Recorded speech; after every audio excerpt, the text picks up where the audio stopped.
All right. Let's have this go.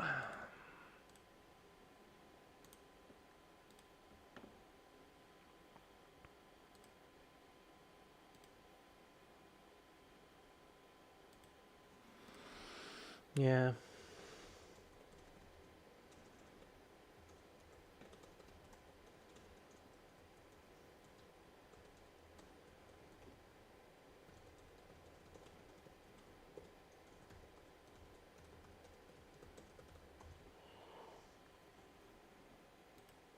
Okay. Hey, good morning. Good morning. I got a good deal to chew on today. The S&P 500's up 1.5% this morning. The Russell 2000's up 1.75%. Both are pushing breakouts here. So there's a local creeks that are being crossed, which is good if you're looking for some kind of a bounce. Maybe not as good if you're in like a put play right this very second, because obviously if it's going the opposite way, you might be a little uncomfortable for a minute. But I don't think long term it's going to be bad. These kind of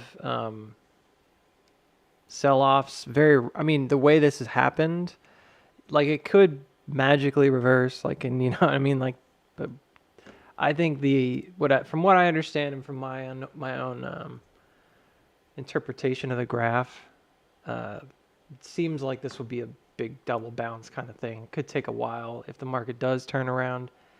But right now, we really need to go back up and test some of these daily moving averages and stuff. The market needs relief. It's it's very likened to a potential dead cat bounce. So like, there's always that. I mean, you have to keep in mind that nothing's a given in the market. So yeah, right now I'm like feeling pretty good about this setup. Yeah, I don't know. I think it's ready to go back up a bit. Like I'm looking at everything across the market, and it's like it did follow through, which is good. I had a low on IWM down here. I charted it, I don't know, maybe a week ago at most. It wasn't that long ago, but I charted like two lows that are probably likely. This is like a sign of weakness of kinds. Then we'll push up. I think we're gonna have some issues from like 211 to 214, unless there's some kind of news event that just really tips the scales. So nothing's really changed there. I had somebody that asked about Fang. I posted a chart about Fang. I thought they may have seen it, but um, maybe not. Yeah, I mean, I thought Fang looked pretty good.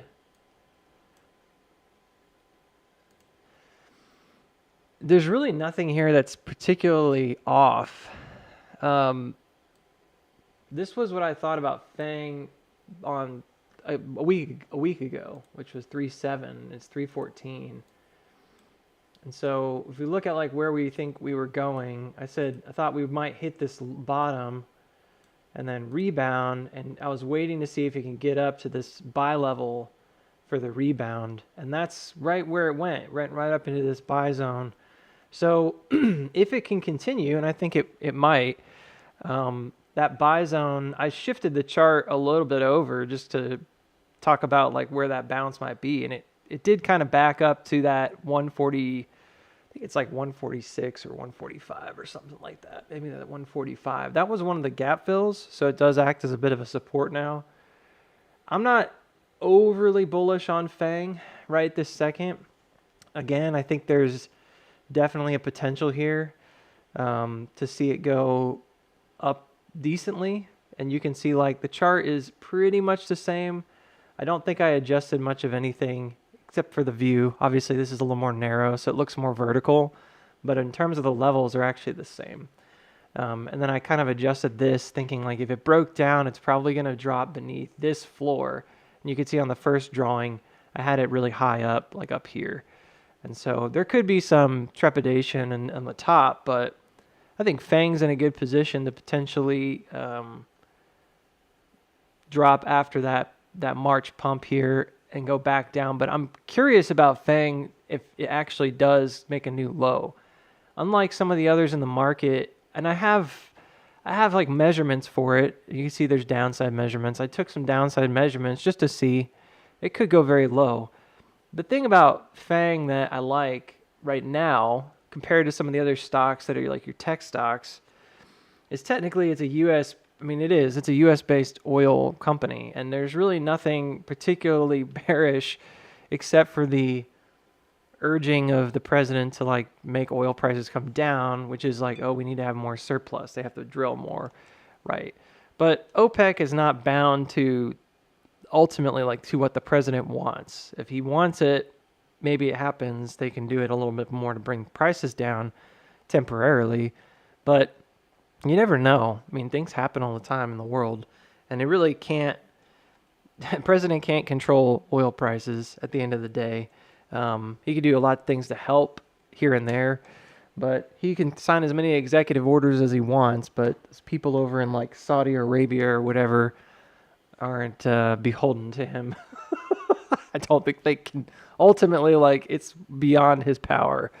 But yeah, this particular push right here, the reason I like Fang, I talk about it a lot on this, is because it's, even though like, yeah, it didn't go the way I wanted to go here on earnings, that's definitely true. It almost looks like the opposite way, right? I still think it's a really easy to read stock. And like from a wave perspective, it's made very consistent moves. This is a very logical place up here at 154 to get stopped. It's a halfway point on this previous trend. It's a back test against this drop. There's just so many things there that are almost like too obvious. So when it came into the bottom, I was like, it's going to bounce. It has to bounce. Like it was way oversold. It's got this repeating pattern that it's been playing out since 2024. So this is another one that I'm like, this is partially another reason why I like this right now. Because you guys are like, well, the market's in a downturn. Why would I buy a stock that's in a downtrend already? That doesn't make any sense, Booksy. It's just going to sink more. I don't know. I mean, yeah, maybe. But to me, it's like this was already priced in. Like there was already an extreme amount of back testing that already was happening here, all the way back down to these levels. It ended up dumping pretty low. Now, the issue here, if you want to pull on some strings, is that there's gaps all the way down to 125 on Fang. So it's definitely not impossible that this thing has some kind of deep slump. But I'm telling you guys right now, if this thing drops to 125, I'm dead serious. I might just like drop everything else and go all in on this one. I'm that serious about it because it doesn't make any sense. This is not like the tech stock bubbles or something like that. This is a company that has like really virtually no financial problems at this point. And you know, like I said, anything can change. You don't want to go all in on like one stock. That's probably not a good idea. But it's just one of those things where it's like, yeah, I mean, if it drops, it drops. And I've got a line there for it. It certainly could come down to like 125, but there's no justification for it, like at all. And so I would have a lot of, I have a lot of thoughts about that if it drops down that low, because I think it is designed to be up here. And it's not just because of analyst estimates or whatever. It's really like the whole pattern here has already been in like a downturn. It's already waved down. Like it should be on a bottom very soon or going into a bottom if it's not already there. So I don't have a lot of other thoughts about this. I'm just going to like point it out because somebody in the Discord asked. So I'm going to try to make sure that I'll let them know that I did the analysis in the first few minutes of the video so they can come check it out.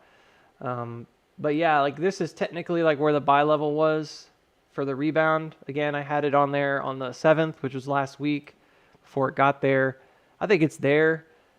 Is it breaking out? Maybe. This 4-hour candle looks pretty good so far. It does have an issue where it's sort of forming a double top. We need to see it push above 148. Volume is very light. MACD's kind of riding up. It already crossed, but it hasn't on the 4-hour come close yet to the 0 level. RSI looks good. Again, I had marked it off on that previous chart. Like this should be the breakout zone. So there should have been a backup here, and there was. You know, these lines get all moved around because I do extended hours back and forth. And so sometimes I don't know why that happens exactly, but I guess because the chart's like stretching, but for some reason it keeps your, I don't know. Maybe it's because of where the anchors are. I have no idea. But it always messes them up. So anyways, yeah, so this was basically like, oh, it should have a backup here and jump, and there's a more major jump happening. See that right there on the bigger picture. So this is like one of those snowball type deals where it may feel like it's not turning as fast as we want it to turn. And like I think that's pretty much the market on the whole, right? It's like it's just grinding and grinding and grinding in place until maybe it finally gets some traction. And I think this is like already in the motion. Like that's what I'm trying to say. And on the big picture, this already has a lot of bottoming features. Like all the way back to September 2024, it's been bullish divergent, which is not the same on every stock in this market. Some of these stocks have some local divergences, but they're not overall that bullish divergent. This one's got divergences going back to, and yes, this did drop the local one here, but it's still diverging all the way back to 169. Why that's important? Well, 169 is actually, if you look at that wave down, 169 would be the higher extension here. It is definitely the hit. So I'm not trying to sell anybody on a trade. I'm really not. But technically speaking, if you're feeling gutsy and you want to have a more bullish trade right now, I think this is one of the better ones that I've got on my list. After this sink after earnings, which again, completely unwarranted, really didn't make any sense. They just had a huge acquisition. They've increased their, $4 billion worth, increased their market, capabilities, and there's just really no problems other than, this just state of the world, I suppose, right now. Tell me more. Tell me more, Booksy, about the state of the world and the tariffs. So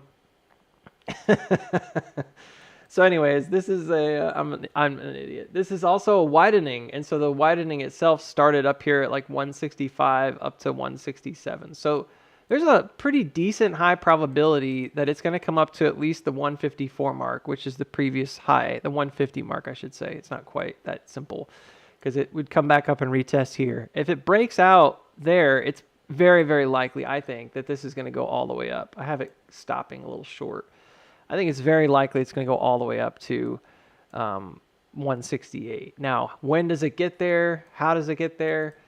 I did some trajectory maps earlier, and it's so far following. So, like, I think what I used was, I'm trying to remember which one I used, because now it doesn't look like any of these, but I think this was a trajectory map, because it's got an arrow, and I usually do that at the bottom when I think we're coming into a bottom. I try to find the trajectory. Oh, it came from this. That's right. So this is the previous trajectory that was used on FANG, and it's the same every single time. I'm not really sure if it's like 1,000% the same. I mean, you can see like here it's slightly off. I mean, it's pretty darn close every single time to the same exit trajectory, which is interesting because the intro trajectories here are kind of different. But the outro, the way it's bought up on these uptrends, tends to be pretty much identical. So I did that here, and you can see it's following so far. It's following it up. So anyways, we also have NVIDIA. They've got on the 17th a big thing coming up. If you guys don't know about that, I forget what it's called, like GNC or something. But they're going to be probably announcing some big stuff. I would not advocate it just based on a catalyst event because you never really know that. And I think, honestly, this is probably already being priced in. I told you guys I missed this trade. There's really nothing I can do much about it at this point. I think this is already being a bit priced in, so just be careful with it. It's technically out. It looks like, it's out of the trend for sure, right? You can see it plain as day. It looks like it could use a pullback, but it didn't end up getting one. And I said, you'd want to be careful here until you see it kind of change direction, and it did. So it pushed up. It looks like it's pushing now. And at that point, you're like, well, maybe it just goes, and that's what I think. Going into the 17th, which is Monday, that's when the news is expected to hit. Is it a sell the news type event? Maybe, maybe not. Maybe this is destined because it's NVIDIA to just kind of keep going up into March 20th. But the overall pattern that I had didn't quite come down as low as I expected. I thought it might hit 102, which is interesting because I think sometimes when we look at back, we want to see like where the gaps are being left. And I think they, have left some institutional markers down here at like 112. I think there's going to be a desire to come back to this level later for sure. So I think this is going to be a pump that, I don't know, we'll see how long it lasts. This is a 15-minute chart, so it looks like it's overbought, but whatever. I don't know if it's actually overbought. I doubt it on the 4-hour. Probably just getting started here. Yeah, we're about at the 50. And again, it hasn't had any pullback, so it's really just taking off away from its moving average. It wouldn't surprise me if we got some kind of a dump Monday on the good news, just like priced in. People are like, okay, now people are going to buy it, and so they sell into the buyers. It wouldn't surprise me, but you never know. Who knows? They've announced something big enough, it won't matter what the technicals are at that point. But yeah, this looks good. You can see on this particular time frame, see this cross trend going up? It popped up right above it. It's like right on top of it this morning. So it's right where it's supposed to be in order to make that jump. There's a lot of noise on here. That actually is fine. This one's a little off. I like that one, sticking way out there. Yeah, so you can see that, well, I don't want to get rid of that. Not yet. This may actually be a really good trend to hold on to. Sometimes the middle, I don't know how to describe this without doodling it because it's just my language. My language is visual often. But there's something interesting that does happen sometimes when you get to these middles, which is you'll build like a little trend. And I was saying, like, I think it was yesterday, we were talking about how like, oh, it's a bull flag, or it's a flag. It could be an S curve or it could be a bear flag, and you just have to kind of wait and see which way it wants to go. It made the breakout in extended hours, so you probably missed it if you're just trading normal like. But this often is a very important spot later. Like if you get overextended, this is one of the first places you're going to come back to typically. Could be a head and shoulder at a later point, maybe, but I don't think about it that complex of a way, because it could be a very small hyperextended S curve. Like this is probably going to hit 126 if it can keep it up. But then after that S curve, there should be a time of kind of like, if the stock acts more like normally, you'd expect some kind of consolidation here and then maybe push up again against the outer wall. So that's where I would look for it, is on this trend. So I'm going to keep that on there. I think it's very likely going to come back to that point. So that's out. That's been out. We talked about that. That already broke out a few days ago, but now it's above that ice level. And that's the big thing for these breakouts, is like you can get up here to this point and it could be a hook where you're just coming to back test a trend. If it jumps over it and it holds that support, that's where the bulls have kind of started taking it back into control. What you don't want to see today, if you're an NVIDIA fan, this could affect the whole market, I suppose, but if you're an NVIDIA fan, you don't really want to see this for some reason close or wick below and close down at 117. Could it be in preparation for Monday?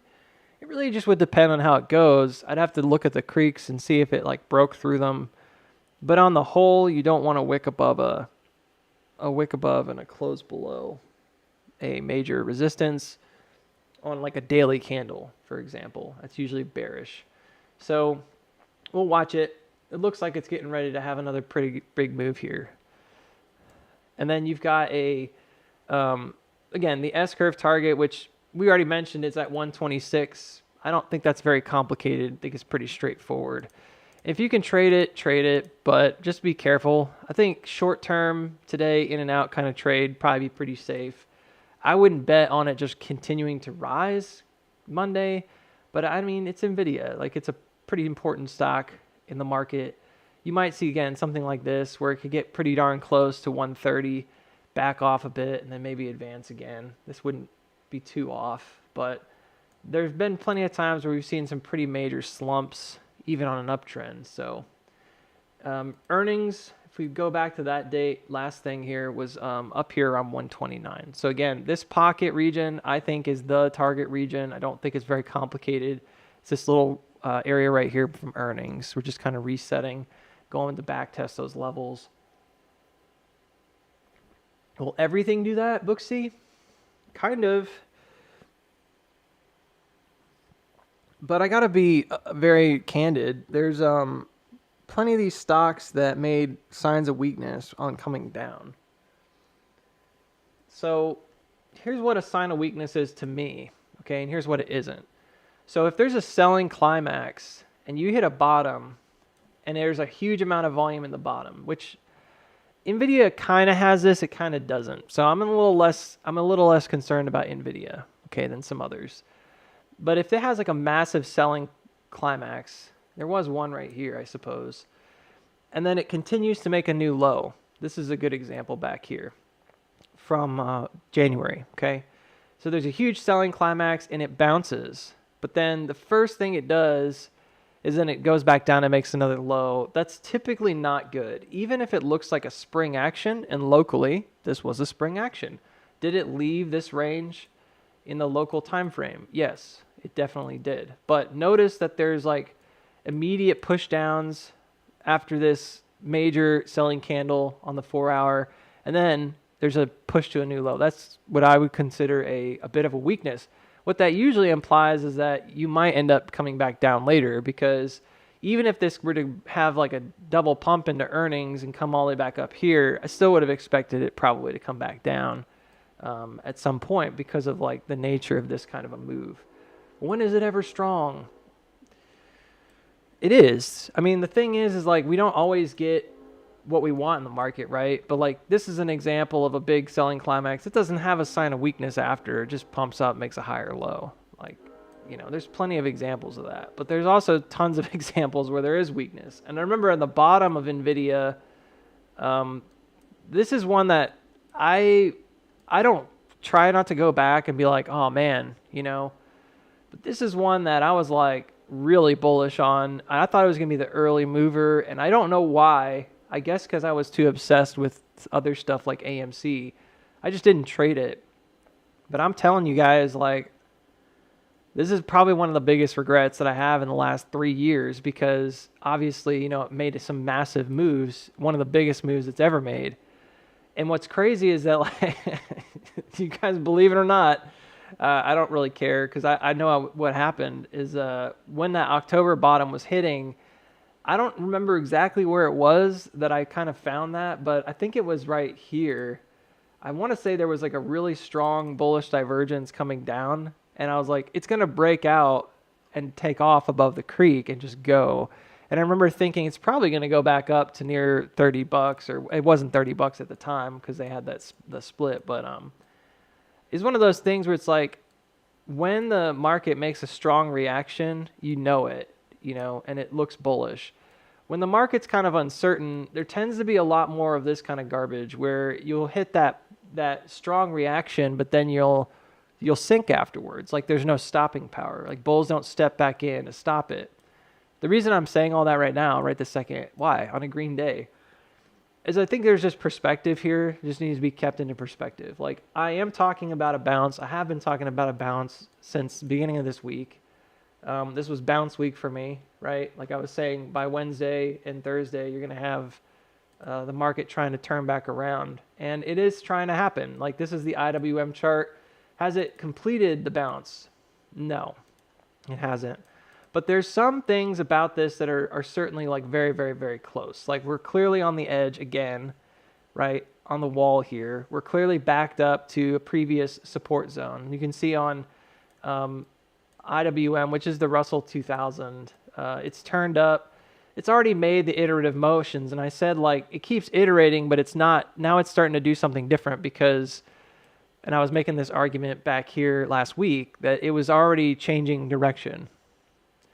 So I'm not trying to catch a falling knife here, but I was just saying, like, yeah, it looks like it's going to bounce into the end of March because there's a clear effort from bulls to kind of turn this around. I mean, look at the divergence here on this RSI. It's just consistently divergent. And then the MFI, which was, I don't have it on the chart right here, I think it's up here, is also that way, which is volume weighted. And then so is the MACD. So you have the MACD, which looks like a little weaker than the other two because it has like this downward motion. But every time it's doing that quote unquote iteration, which is that level, floor, floor, floor, it's just like consistently, and it already jumped over. I think I had that creek up there too. It jumped over that right here. And that was a change of character. It's just been consistently like not going down like as far. So like you're getting this like constant push down, but it's like flattening out. And that's happening as the stock's going down. It's seller exhaustion is what it is, right? So there should be a bounce. The news, was it enough? The CPI news, I don't think it was. I think that we need to see something else probably today or going into Monday. We do have the government shutdown business. That could be a catalyst. Confidence in the government right now would be very important for the market and for sentiment. So it's not over till it's over. I would not suggest to you that this is definitely out of the woods yet. But did it jump this creek here on this last two iterations? Yes. Did it hit the lows that we were kind of expecting? Yes. You might say that, well, you didn't say it was definitely going down there. No, but I had this on the chart like a week ago. Again, you can go back and check out my the Discord charts. It's there. I posted it. I talked about probability of coming backwards. I'll see if I can find it. And I had posted this one because I was thinking about how if I can find it. I don't think it's as old of a chart. I posted this one because I was thinking about those bottoms. And so I was looking at, I'm on the wrong channel. I was looking at where I thought those might be.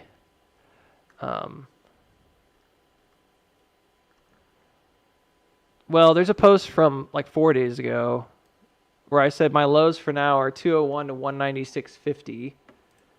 So I had marked off my lows 196.50, which is right here, as like the low, to 201, which is right here.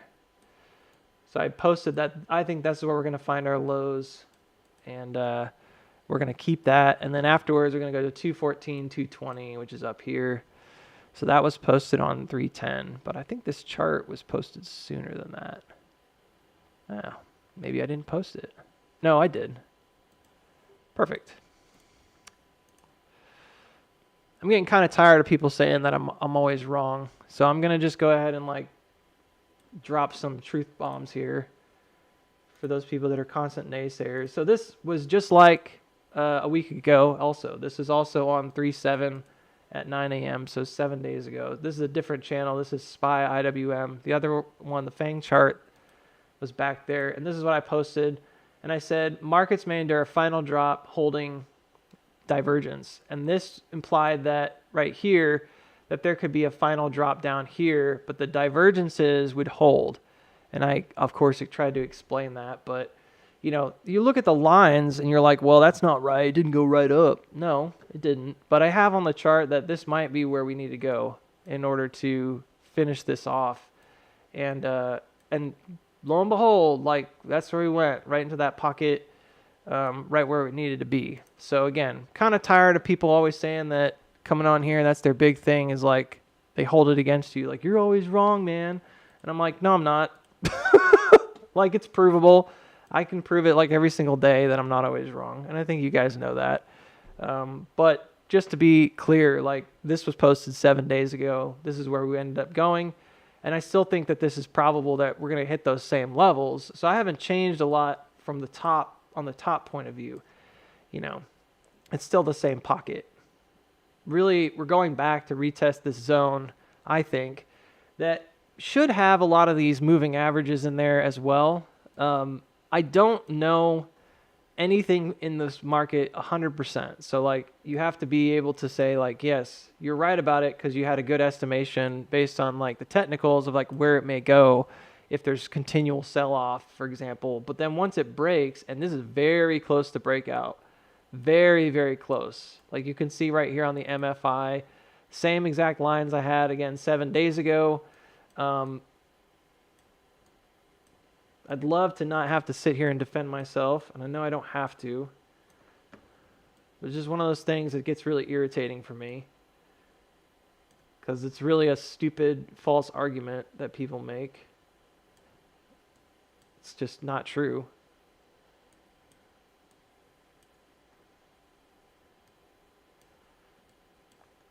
This is the area that I'm looking for a pop right here. Now, based on where we are, could we say that we're certainly out of the woods? Like the market on the whole? The answer is no.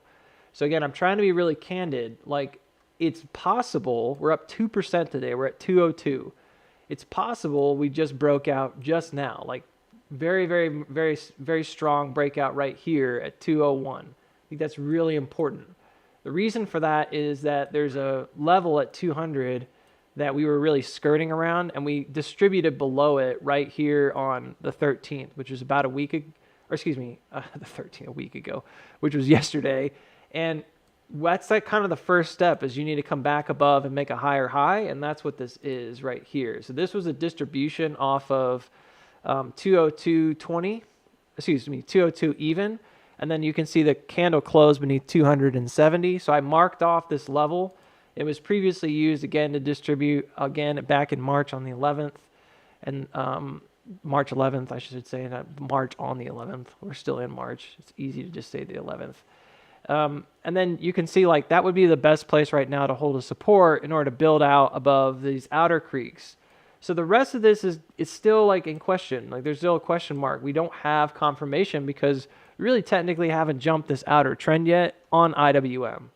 Now, if you're using regular trading hours, it may very well look like we have. So I'm not going to say that you might have your chart up and be like, hey man, my chart looks good. It looks like we're out. Yes, I'm using extended trading hours on IWM because it's been extremely high volume lately. And I think that's really important when the market's using the extended hours to make pretty important moves. Like I should just use it. And it's one of the major ETFs. So I think it's totally normal. I'm changing my mind about extended hours when it comes to these larger ETFs for sure, because I don't think that the idea is 100% accurate that they're not being used in the TA. So I'm going to change my mind about that. And I think there's a reason that I had thought that really extended hours shouldn't be used, and it had to do with liquidity. But when most of your market, your bigger picture market is kind of respecting it, that's the big thing. Is like, are they respecting these distribution candles that happen in extended hours? Are they going back up and doing it again in regular trading hours? If the answer is yeah, they're respecting it, and no, they're not doing it again, then I think it's really important to use the extended trading hours, because if they're using those as, oh, that's a distribution and we're not going to see it again in regular trading hours, apparently it stands, right?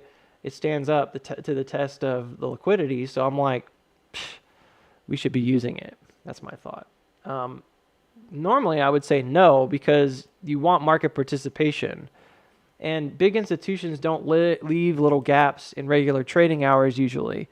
During regular trading hours, there's very little that's not explored. And if it's suddenly there's like a weird 1 or 3 minute gap, that's almost always not institutional traders. It's just a massive inflow that just kind of skips a beat. Institutions like to come back through there. Okay? When are we going to get to AMC? Isn't it breaking out? Yeah, I mean it is. There's a level here that needs to be met, and it was met. So we've talked about the possibility that this comes down to gap fill. I had said something about 287 at one point. I don't think I ever called for 283. That doesn't ring a bell. I remember for some reason thinking 287, but even looking now, I'm like, I don't know where that came from, because, and I'm just just telling you the truth. Like I have no idea why I would call for 287. That doesn't make any sense, but I remember saying 287 or something. This is the level that we were going for right here. So this is the very simple backup level, like 283, 284. You can see there was 2 supports there from April. It is a weakness because we punched through the gap zone, which was the last major support we had, which is 291. Not surprisingly, you also see that again as a technical intersection here. Woof, man, that's getting really hot really fast on the 30-minute. But I guess it would. We need some relief. Probably going to be a lot of short covering here. So you're going to see, I think you're going to see a lot of volume, but it's going to be mostly shorts covering. And it's not going to be like big buyer volume. It's probably going to be a lot of FOMO because there's still a lot of uncertainty. So this is really just going to be profit taking and then re-entering, I think, from shorts. That's my opinion, okay? So I think the volume is going to be disappointing all around is what I'm trying to say. It's not going to be quite a huge volume type deal for the most part. That's my thoughts, all right? May not happen that way. That's what I think. I think it's going to be mostly shorts. So you're probably going to get lower than expected volume. Anyways, after making this dip, and we made this argument yesterday a little bit, we talked about how this happened in 2020. There was a dip through the gap zone, and then there was a last pump and dump. This is where you got the most elevated on balance volume, technically, in 2020, was on that last pump. Could that have already happened on AMC back here? And this is what a lot of people have already said, is they think it already happened back here. Maybe. My argument is very straightforward. It's that I think this is basically just a potential, we're not there yet, but a potential shallow S-curve. So it doesn't go all the way down. Instead, it stops short somewhere. It bounces out. It attempts to make new highs, so it starts to develop a new uptrend, but then it ultimately probably fails to do so, and that's what the second cat ear typically ends up being, is a series of iterations that just kind of fall short. That's my opinion about it, okay, based on what I've seen. On the 30-minute, it's looking pretty bullish. I'm guessing that higher time frame, it's kind of in the middle. Yeah. I mean, is there bullish divergence here? Yes, for sure. From this bottom to this bottom, there's a pretty strong bullish divergence on the 4-hour. That's good. I mean, it's a decently long-term bullish divergence too. It's not like super bad, super weak. This looks like a little more like a hook to me, unfortunately. But again, I think that's probably correct. So we've got this trend that's breaking out. It crossed up and over. So you can see the M cross on the 4-hour crossed up and over. And now you should be going back up to retest this. What this is again, it's the middle of two ears. So if you look at this a little bit bigger picture, you would say that like this is probably what you're going to experience. I don't know about timing exactly, but something like this is likely. Unless you get another cross up, this is probable. And then there's an even bigger picture one that we kind of mentioned here to here. I don't know. It's not looking super promising after the end of March. I'm being like kind of bullish here, but really like as soon as April 2nd hits, this thing could be in a free fall again. Because if you look at the waves, that's not exactly way off timing wise. You can see that that motion looks pretty close to timed out, right? Doesn't it? Eesh. And then this would be like a major SOW. Now, the thing is about this chart and what I'm expecting to see is that this doesn't actually go all the way down again. Because even though historically like we're back to these really oversold levels like we were here, you got to remember that after that we had a push up and a drop, and before that, and that stayed divergent, right? Or excuse me, it stayed up, like the RSI doesn't come back down. But before that, we actually had a second drop that was divergent, and this was like a double bottom type deal. This is what I'm expecting to see here. So I don't personally think that we're going to just like pop up and go. All right. That's not my opinion. My opinion is we pop up into the end of the month and then we're going to dump down into April and May. That's my opinion about it. But I think what we're going to see probably is we're going to see something similar to what happened over here, where we get kind of a stall motion. And I talked about that stall motion, like I have it right here around, really it's in the right spot. It's right around 280s. It's right where you probably expect to see it, because it'd be pushing down beneath this floor again and chopping, and then you're going to have a drop. I think that however this works out, I'm hopeful anyways, I should say, and this is kind of unfortunately not a good thing to be in the market, but I am hopeful that this actually maintains divergence when it drops again. So even if this goes down and makes a new low, like a historically new low after this, that it's still divergent. So that's my expectations. I don't think we're running right now. I think we're breaking out locally. What we want to see, I guess, on the 4 hour right here is the second ear form. So you can see like on the MACD, for example, it's really compressed, but it hasn't crossed up. It's like just trying to. So is my expectation this is going to break out and run to the moon? No. But my expectation would be this probably returns back to near zero and then craps out. All right. This is basically like an epic dead cat bounce. That's my opinion. All right. So what I said on the Discord this morning was if it holds support over 292, you're going to see 3 because that's where the next ice level is. It's right here. It's on a rise. So it would make sense today to close at 3 or above 3. It's a Friday. I wouldn't expect it to go like significantly farther. But is that enough to have a bullish turnaround for AMC?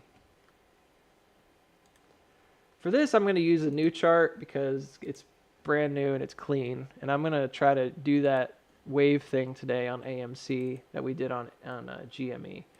Is that enough to have an official breakout? Is that enough to have like a bullish turn? I think that this is out. Like I know that technically it's wicked above before. I get that. I know the volume's weak. I can see that it's already overbought, like on the 6 minute, for example. It's at the floor. You're like, man, I don't know. This looks like kind of so-so. It could be not out, but it did break back above 296 already, which to me is like a pretty good sign. Like it's already pushing resistance. The thing is, when I look at stuff like this, yeah, on the big picture, you're like, meh. You probably say, meh. It's like kind of there. It's kind of not there. It may need to pull back here and then try again if it gets too overblown on some smaller time frames. I'm going up to the 15 now. But one of the things I look for is, there's 2 things, I suppose. One is the previous uptrend. And then where did it break down? And then ultimately, like those are going to be markers that, in my opinion, are very significant for the advancement of the stock. So there's a level right here I call it like an ice, which is like a uptrend, a rising trend within this previous zone. You can see we worked pretty hard to kind of knock it down through there. And then when we finally distributed, we did that right off of $3 or $2.99. You know, coincidence? Probably not. Probably knew we were going to be back and trying this on Friday. Wanted a level to come back to. That's a simple, easy level to get back to because it's an even number kind of level. You're like, 3's not even. You know what I mean. Whole integer. Whatever. Somebody said before, they're like, that's not an integer, Brooksy. And I was like, I know. Whatever. Guys. You're like my son. He's like correcting me on stuff all the time. And I'm like, yeah, but what's 8 times 6? And he's like, I'm like, gotcha. You don't even know your multiples yet. He goes like, he doesn't? No, he does. He's just, sometimes he gets stuck. I throw it out at him. Dude, I love my son so much, but he's getting a little bit of a puffy head about, he's like, I love my son so much, and I'm so proud of him. I am. And I tell him all the time that I love him, I'm proud of him. And he's got so much worth and value. You know, he does. But I don't want him to be like puffed up or be like overly competitive with certain things. And he gets, of course, I just think that creates a person that's prideful in the end of the day. And like, I'm not going to reinforce that.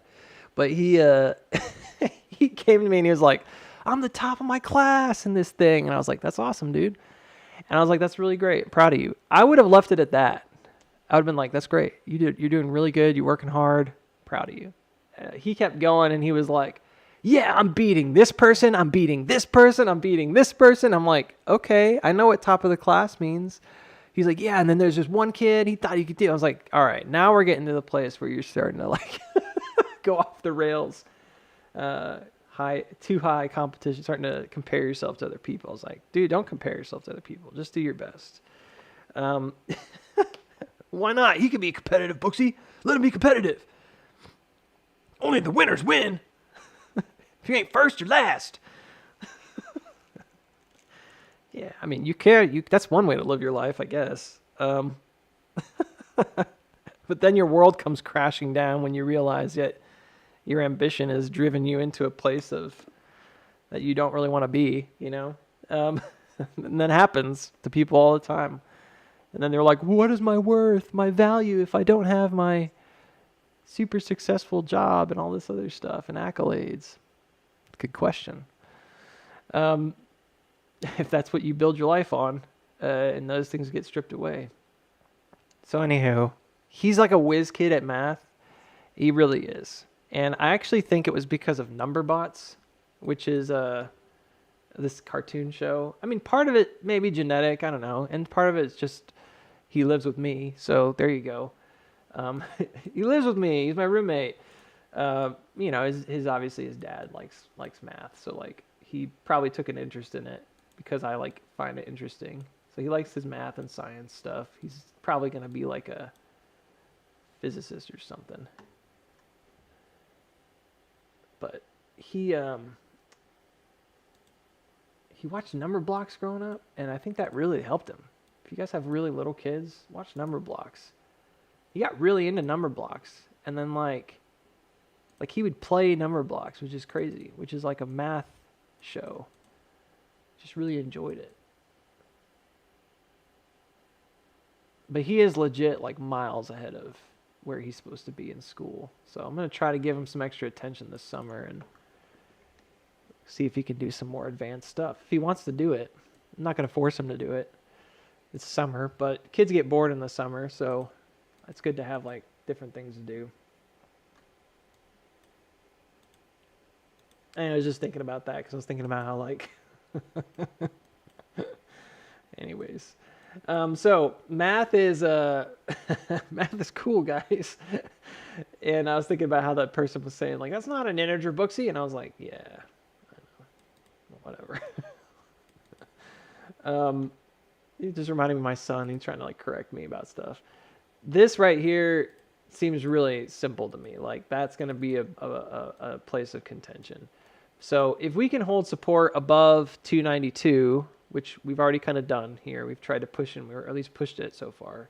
We can hold support above this creek, and then we can ultimately break three. Break three. Sounds like break free. Then you're probably going to see it push to the next one. This one's a little tricky. There was a clear and evident like breakdown that happened here. And I would suggest that's probably likely going to be the spot of, again, contention.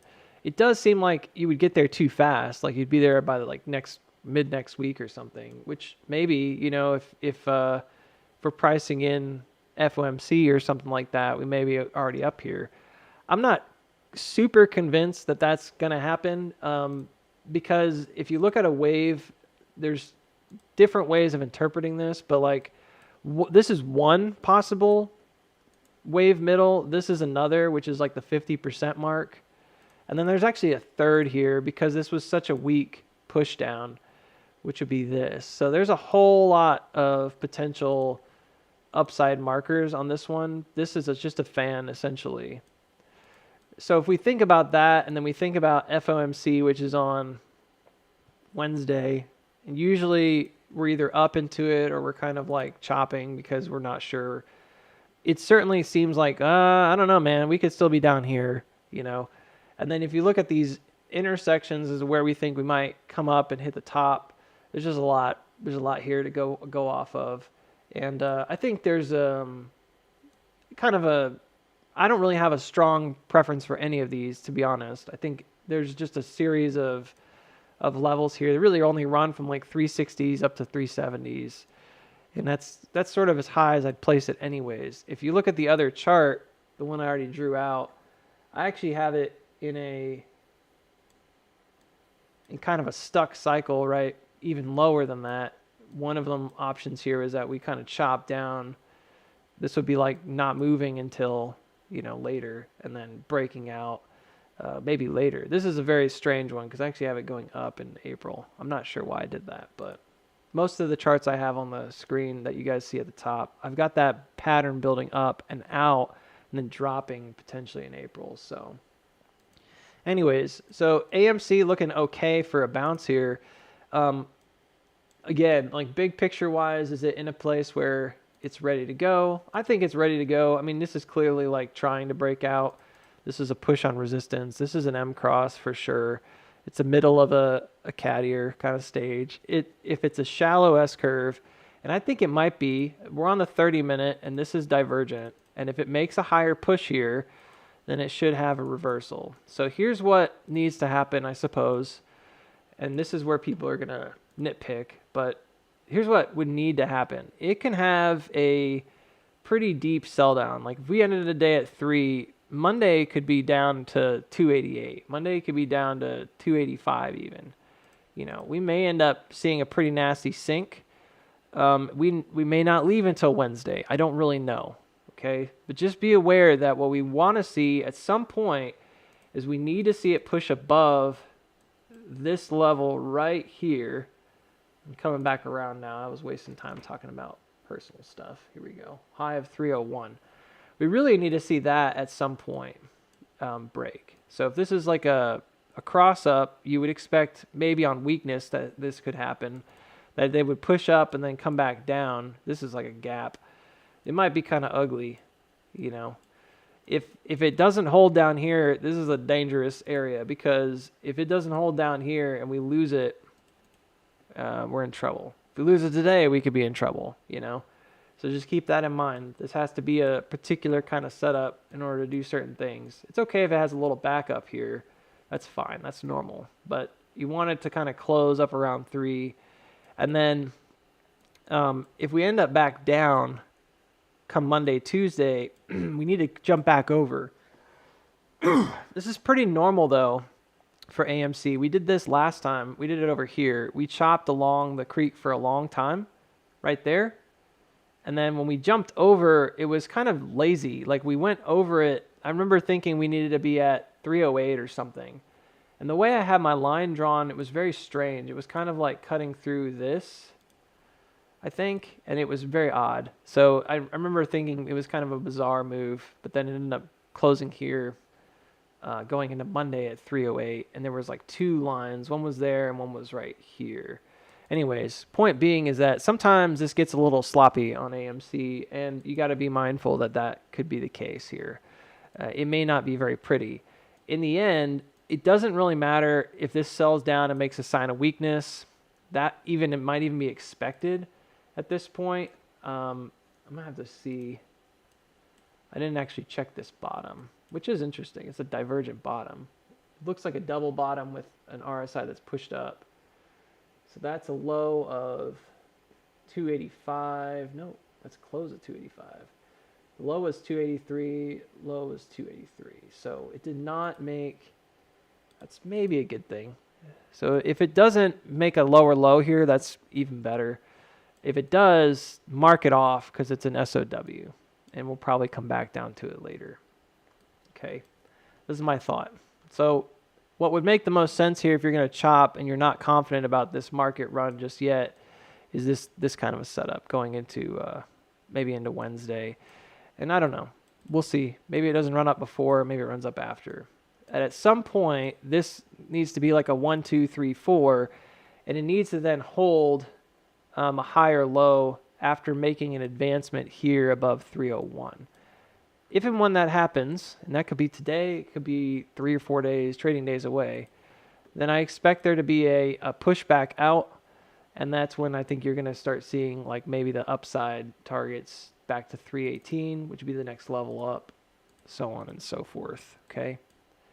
And that's where you're starting to get like the market rally, and it's probably not going to be the strongest thing in the world. Again, I think it's going to be pretty weak in terms of volume. Yeah, that's in the right place. That's right where it should be, actually. Right there. This is full of all kinds of fun little creeks, isn't it?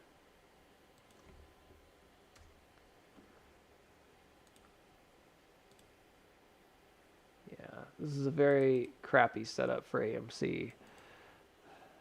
It really is. Sorry. But it is. I'm going to mute my microphone so I can blow my nose for a second. It's just not a good setup for it.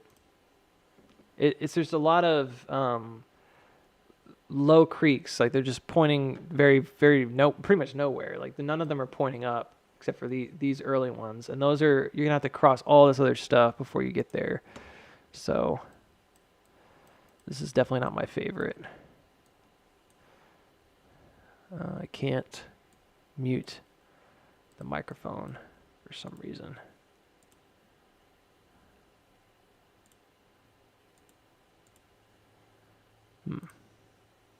That's odd. It's like frozen or something. All right, I won't blow my nose in.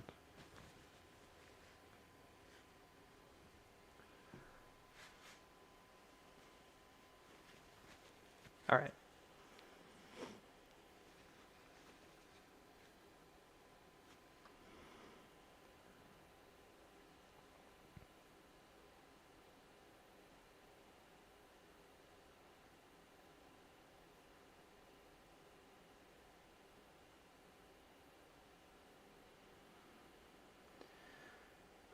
Algorithm purchasing is at 93%. Buying, the highest I've seen is 81%. And every time for the past 50 weeks it reached over 75. The next day was green.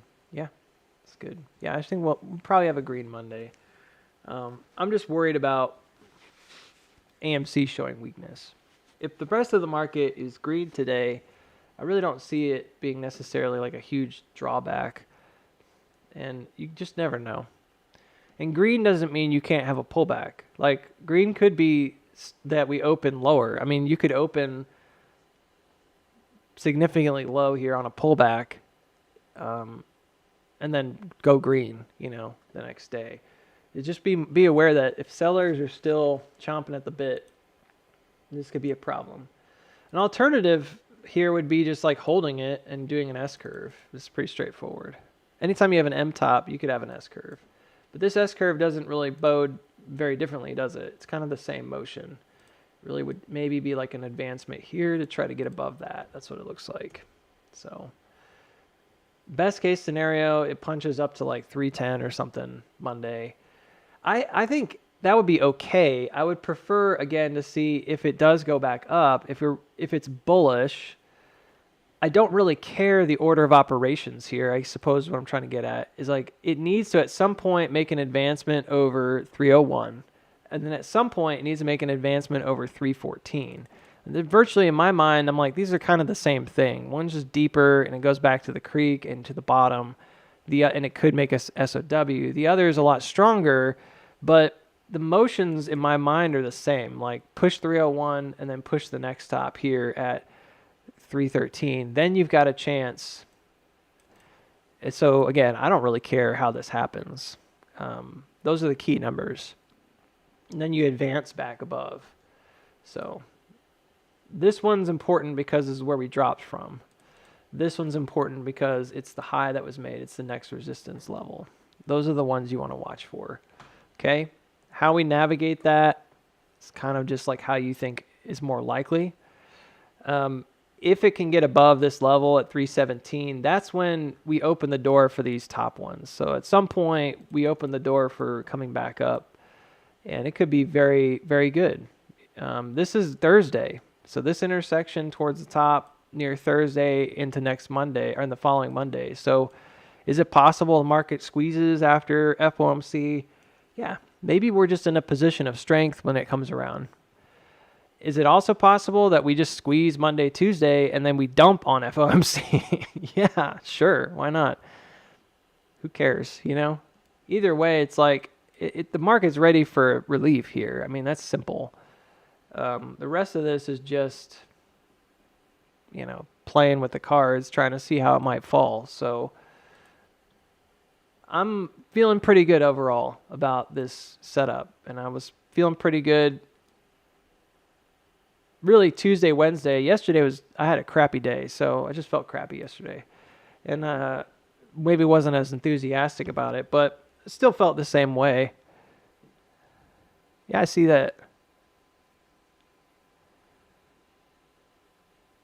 Hey, Reese. Yeah. So, all right.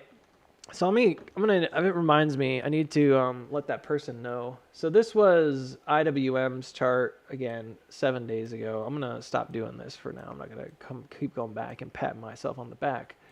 It's really more about the folks that keep coming in saying that like I don't get anything right. I think it's bull crap. So, but whatever. This is where I thought we might end up dropping if there was a divergence build up. And there is. So now we've got some extra steam here. Hopefully we push back up to these levels. I need to let this person on the Discord know, that's the reason I clicked on this, that I talked about Fang, because they probably would care to know that it's kind of already it's like already gone through the buy zone in my opinion. So let me reply to them. I think this is somebody that usually watches it. I talked about Fang in the first 15 minutes or so of oh, am I even like typing? Jeez. You ever start typing something and you realize it's not in that box? And you're like, where am I typing this? It's going somewhere. Meanwhile, you're just hitting some program keys and your program's going ballistic because you're like hitting all these hotkeys. It's always funny. Real life with Booksy. I'm typing something, but it's not in the box. This is riveting television. Riveting podcast material. Some of you guys are like, no, I never have that problem. You're probably Gen Z. Some of you guys are like, I did that one time. I typed a whole email and it wasn't even going in the email. You guys are like, the baby boomers. And then some of you are like Gen X and you're just sitting there thinking to yourself, what a dumb millennial. Who cares to talk about this? This is dumb stuff to talk about. I just want to go outside and put my feet in the grass. Be by myself. That's Gen X. God, sometimes I really do. I love sometimes the differences in generations. It's just super awesome to see how much people change each generation.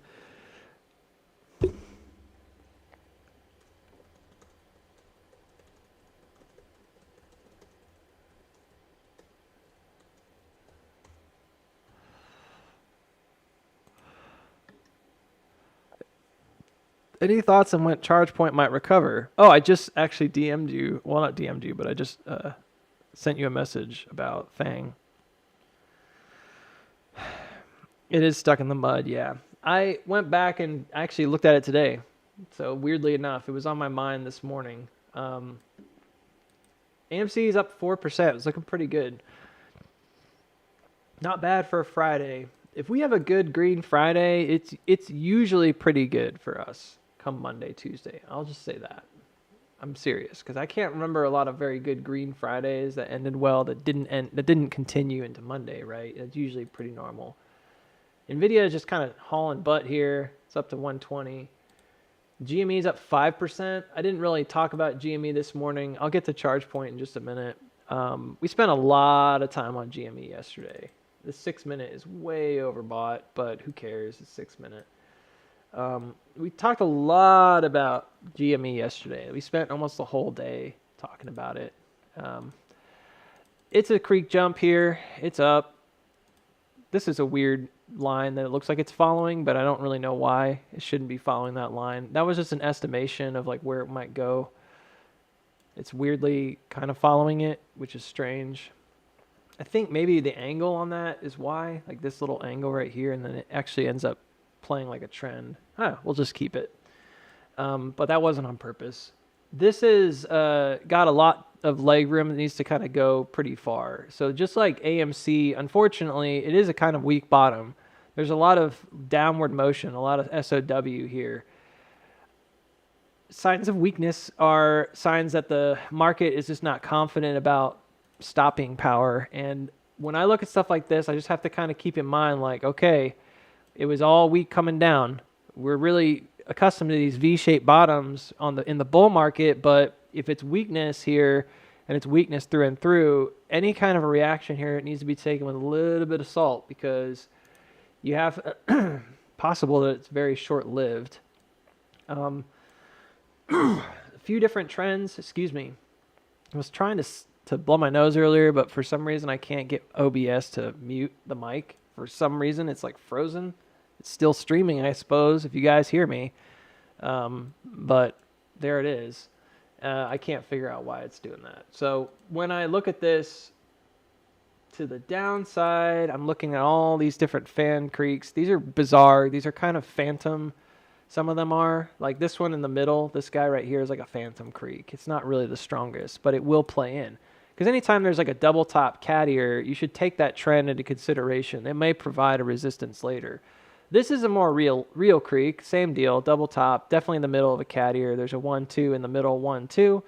That's where the middle is going to be. So there is a trend there, and it looks like it's slicing through the middle. It does not respect, of those two ears, I should say, it does not respect any of these other points, which is interesting, because normally it does, at least one of them.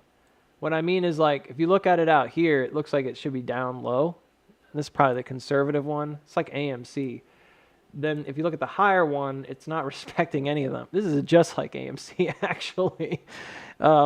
We just did this like a minute ago. And it just does not want to respect any of them, which is kind of a bummer.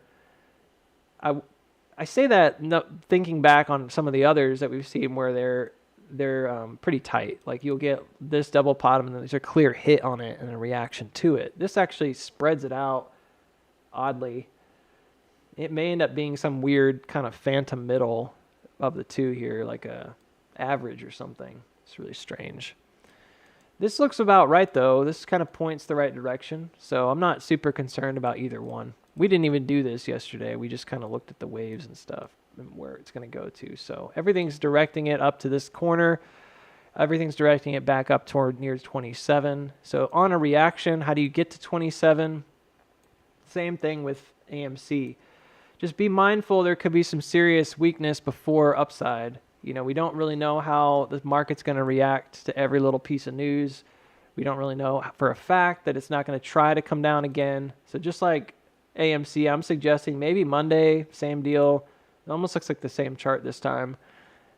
You could see a drop to fill the gap, potentially.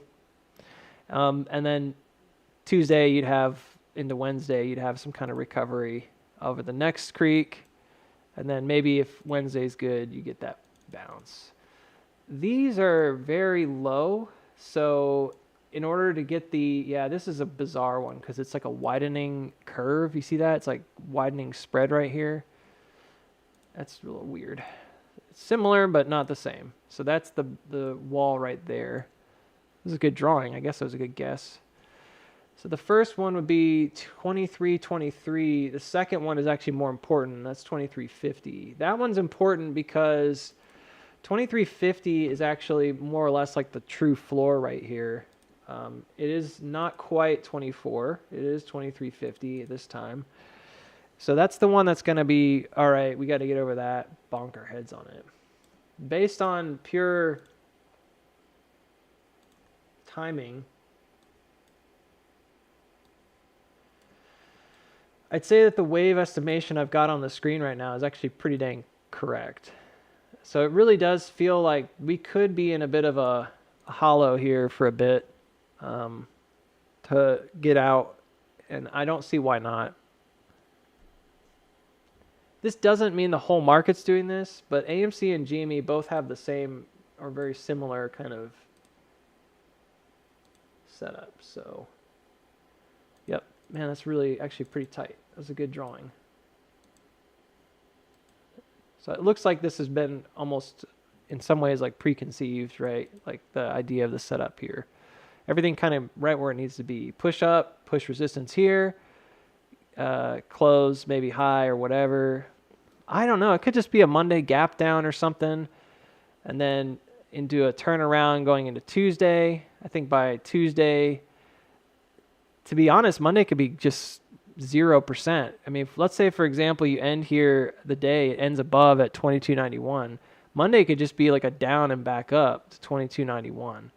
It wouldn't, it looks red, but it's actually not, because if you think about it this way, if Monday is just a gap fill, it's just a way of stalling, and then you can come right back and recapture that trend. Tuesday also stalling, weirdly enough. I think Tuesday is the same deal. It's just the opposite. You could basically have like a 0 day on Tuesday here. Strange, right? Yeah, pretty much. So we could end up with like 2 0% days and really go like nowhere and have like nothing seem to happen, but be quietly kind of bullish, absorbing everything we can, getting ready for a turn. You guys are like, what happened to this whole like short squeeze idea? Thought you said it was going to be mostly shorts covering. Yeah, but if there's trepidation in the market, I'm saying this is very likely. This is a conservative viewpoint on like how the price could move and be bullish into FOMC. And then it provides you with a pullback to retest this creek. There's an uptrend that would be built. It's like a reversal uptrend here. It's a very literal like rounded wave, which is kind of unusual. And then if you're bullish and you're lucky and everything goes your way, then you go get the gap fill and you're lucky. If the technicals go the way that I think they might go here, then you get your gap fill. And it's after that point, that would be like Wednesday into Thursday.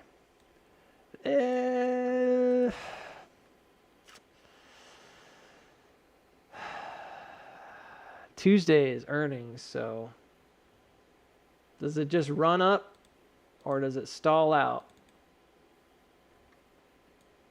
I wouldn't be surprised if it did some kind of thing like that going into Monday. We get some kind of a massive push up where you don't get support. That kind of nonsense drives me crazy, but this is the right place to do it. Build a support and then pop, and then you don't see anything else happen, and then Monday, shoot, man. Monday it could be like a gap up and then going into earnings. I don't know. That's a guess, a little bit of guesswork on my part, but that would make some sense to me. So, and then I think earnings is probably going to be fine, but you're going to get chop. The only other quote unquote creek we have is really like the larger parallels, and they're up here. So, and then this guy coming down. So I do think you're going to have some stops for sure right in this pocket. I've already drawn them out like 5 times, but that's where I think it's going to be. It's very straightforward, actually. But like anything, if it rejects, then what usually happens is that you get a pop to like the first spot and then you back up too far. If it does reject, you're going to back up too far and then you're going to try again and on weakness push up again later and it'll reject again but a little lower. And there's another trend here that I'm looking at. It's like a really light one. That's a more macro trend. It would make sense to like punch it and then kind of come back up underneath it before you make this potential pivot later.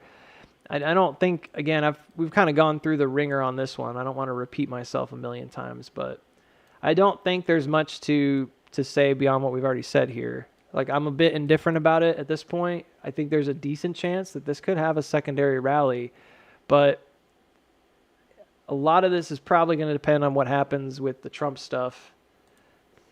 You know, if come April 1st, guys, April 1st, April 2nd, all of a sudden things change, you never know. He's been putting stuff on the table and taking it off all the time. It could present itself as a very different kind of momentum shift for the market, depending on what happens. So, who could know? Somebody knows something, but I doubt that any of us are going to be privy to it. I'm sorry. I don't think anybody really knows. This is just one of those things. Like, this whole sell-off has happened because of, in like 6 weeks because of tariffs. I mean, it's just crazy. So anything can happen. But I do think that this is reasonable.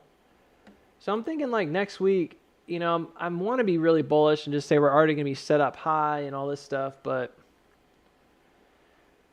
I mean, you got to be realistic.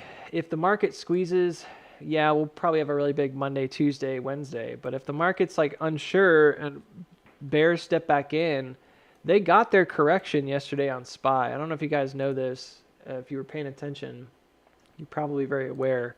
But the market passed 10.1%, which is a correction phase. So it's not the most rare thing in the world, but it's also not like super, super, super common to get like a big 10% correction. So previous 10% corrections, like we're looking back at some like this is 9.89%, pretty darn close, but not quite.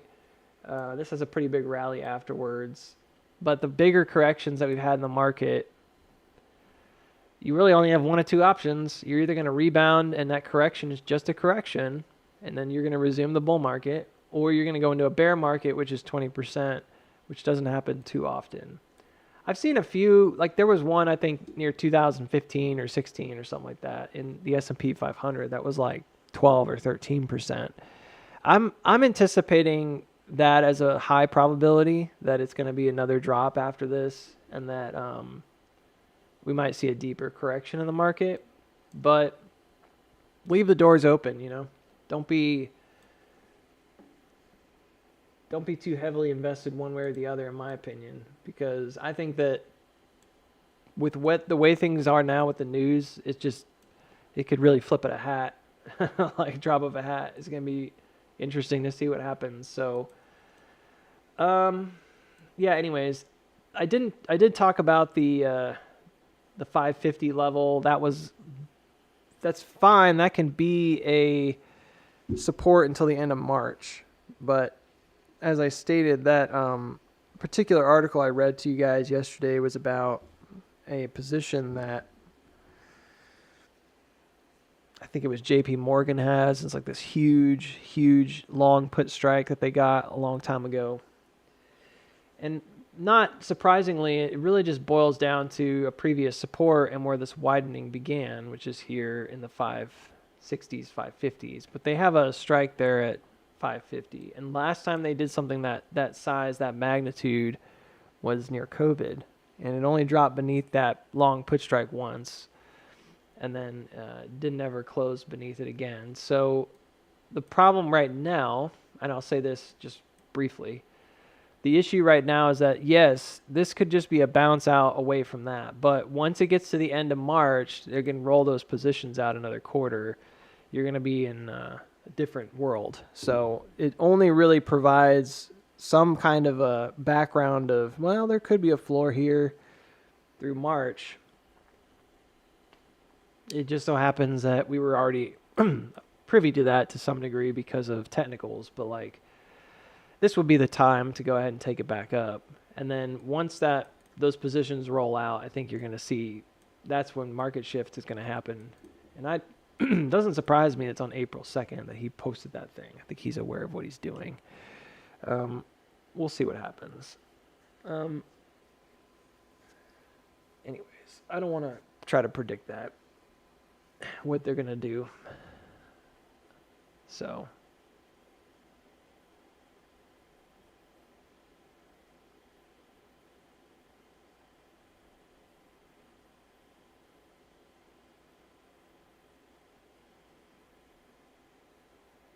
if we do dump on AMC at 226, how long do you believe we stay around that number? I mean, when do you get there?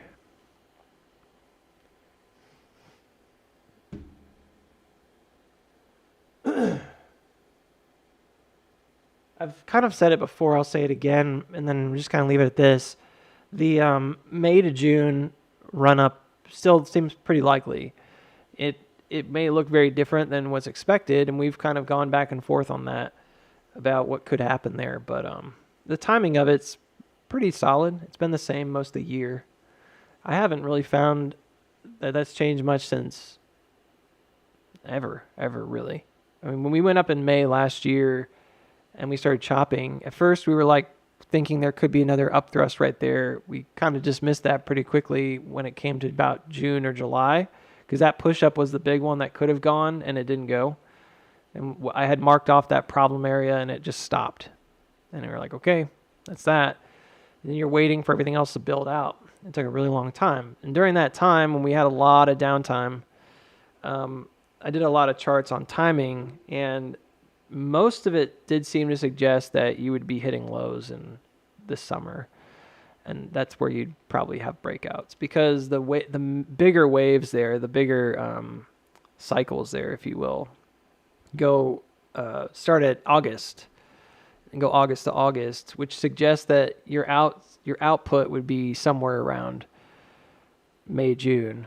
And then bigger than that, you kind of went back and looked at the macro scale on AMC, and we were finding that that was pretty likely based on other things. So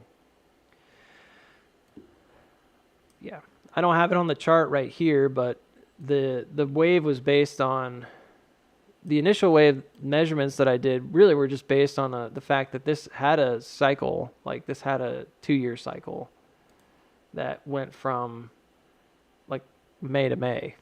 I mean, it does. It's almost to the day, a 2-year cycle in and out. And then what's interesting about that is what else is interesting about that is that the cycle there has some really interesting synchronizations. So I know I've said this before. Is there something like, I don't know, are you kind of jumping in and out, or you just don't remember this? Because I've talked about it a lot. I feel like you're here a lot. Like, this doesn't change just because we move up and down a few pennies locally. Like, none of this has really changed in the last 6 months, plus. So I feel like at this point, this is not going to change for me. Like, I've talked about this pretty frequently, that this is very likely what's going on. And like, we've got a really similar setup. The questions that I've had have always been more about what is going on with the beginning and the end, because that's a confusing question, I think. And there's a lot to put into it. And then where does this actually exist? That kind of thing. Like, where would I place this? If I have that other chart on the screen, and I don't, it'd be in a different spot. And I think it's complicated. Like, we would probably put it up here on this bottom. And so then you have to like have like a shift value in mind. I guess I can do that really quick. It's not that hard to do. I think I've already got it saved, so. It's like my top one. And then it messes it up.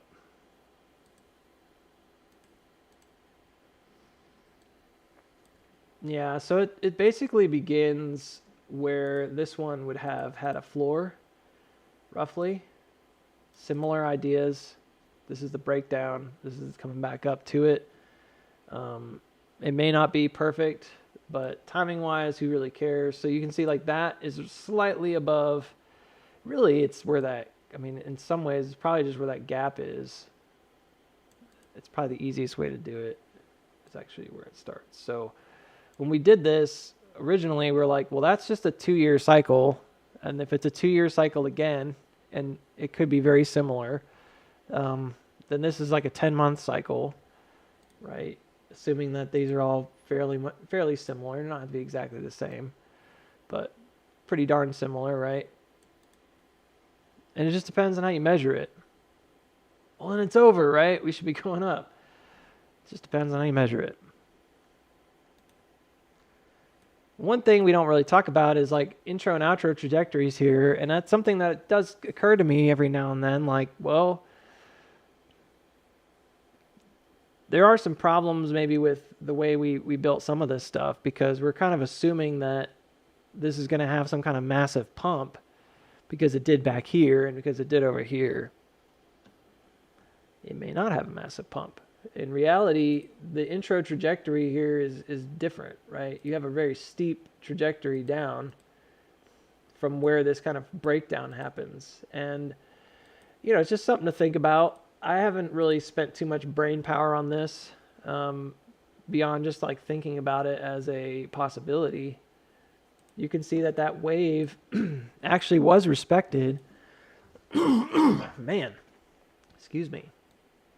I got allergies going on this morning. And you can see that's like a 50-50 spin right here around the wave, like down and then back up and then down again. So there's a lot here going on with that. You can see that that motion that overextends, right? But at the end of the day, or I'll get rid of that. At the end of the day, like, this is pretty close to the right trajectory, because when it goes up, again, I'm like kind of trying to eyeball it, but when it goes up, it's basically like that. That's where it ends up crossing up and over. So, you know, a lot of this has been based on what happened previously, but you can only take that so far, and then you're going to be sort of stuck. And when I talk about being on the downside, it's like, well, 10 months, that's already happened, Booksy. Look, it's been 10 months. It happened right here. It should be taking off, going to the moon. So that would suggest we're going to leave right now and like take off. All right, well, cue Dave, you know, or whoever to come in and say it's about to take off and go to the moon. I don't think so, not yet. But I also think that maybe the reason for that is because this is going to look a little different. You take those trajectories into consideration, and it's like, yeah, this was pretty steep. If we're going to like that same intro point, this is pretty steep. It's like 60 degrees. And I did this like 2 different ways, and I found different answers. So we sort of stopped trying to, I stopped trying to worry about it as much, because it was like, you know, I'm not really getting the answers that I want anyways for this. It's just a matter of how you think the stock trades over the next few months or whatever. Could that have been the bottom right there? Could this be the bottom right there? Yeah, either one. That looks about right. That could be it.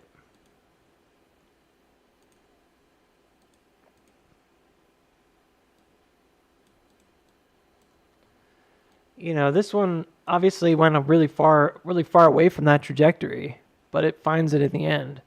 So people would be looking at that saying, like they usually do, like, well, you're always wrong, right? But that trajectory is still there. It doesn't just disappear. It's just that the market's taking a different path. It's creating a new wave that's a sine wave that's more volatile to whip through it. It's a liquidity dive right here. So I don't know, man. You asked the question like, well, how long does that take? I mean, that's just a matter of opinion. If it drops down there and it makes that reactive move, if it fails here and it goes down again to the 220 area, which I think is possible, I think it's even likely, you know. But if it does that, you're not going to be down there forever. But you're also not going to be in a situation where, like, and again, it's like, it's kind of tricky. I wish I had the other chart. I'm kind of like rebuilding it every time. Man, sorry. And get me some like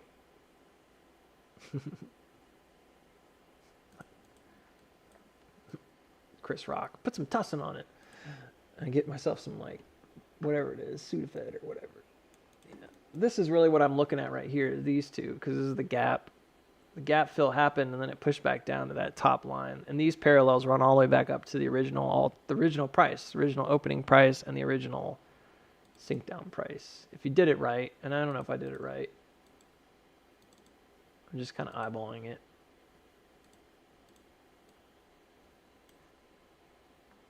Yeah, these two guys right here. It's the original SOW, the original bear trend right in the beginning of the chart history. 10 years ago, right? 10 years later, it's right there. You know, it's crazy. But yeah, I mean, that's the expectation here is like, sure, if you were to have a drop, this goes right down into like near earnings. But like, how long does that last in May? I don't know. The idea of a May run may have a lot to do with some people. It has to do with options, right? And last time it was like May 4th through the 14th, we had a accumulation, and then we popped mid-month And then by the 21st, which is the third weekend, your OPEX weekend, I guess. So do I think that that's reasonable? Maybe, you know, it's that simple.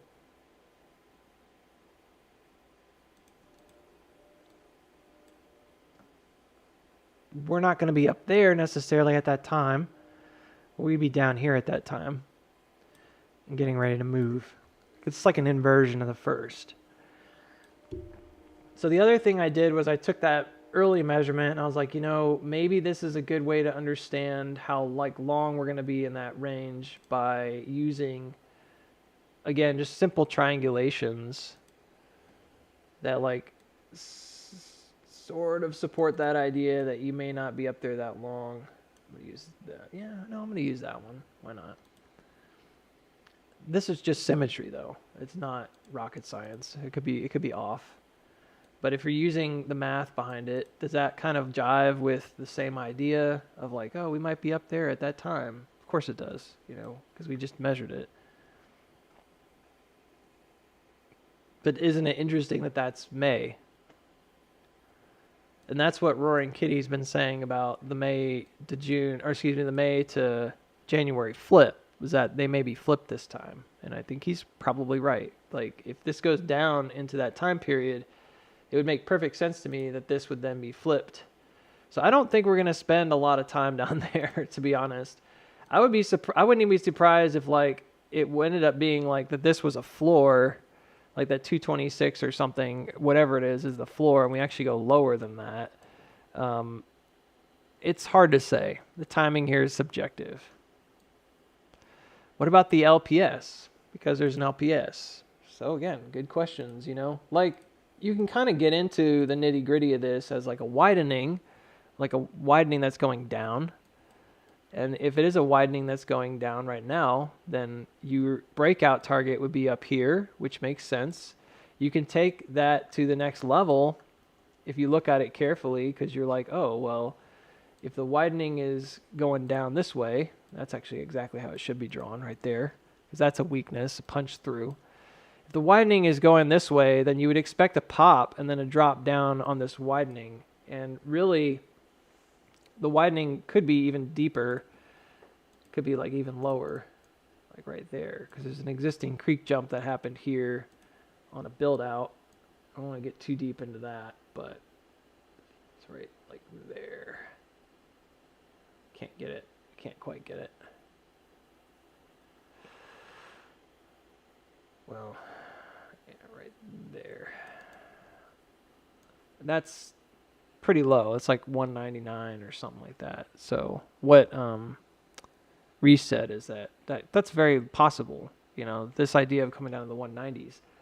I'm more of the opinion that this is going to provide, I think it's going to be pretty darn close to the same, because it's essentially the same line as before. I think it's going to be really close. I think it's going to be very similar. And I think it makes sense because it was set up in that way to come back and test that big trend. And on an angle, it really looks like an LPS because it's not technically going to come all the way down to this bottom trend at like 160, in my opinion. It looks like it's kind of holding higher on that trend. But when it's not in an angle, it's actually making a lower low, you know.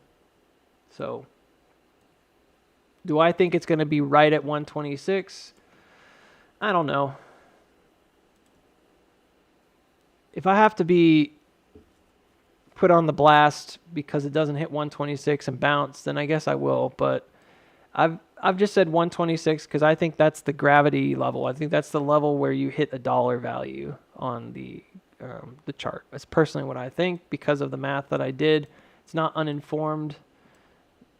I mean, there's probably very few people who spent 5 or 6 hours trying to determine what the actual valuation is on this. So you don't have to trust me, but like if you just say I don't agree, then go spend 5 or 6 hours and tell me what the valuation is truly compared to the original chart price. And I think that I'm right, so I'm gonna stick to my guns.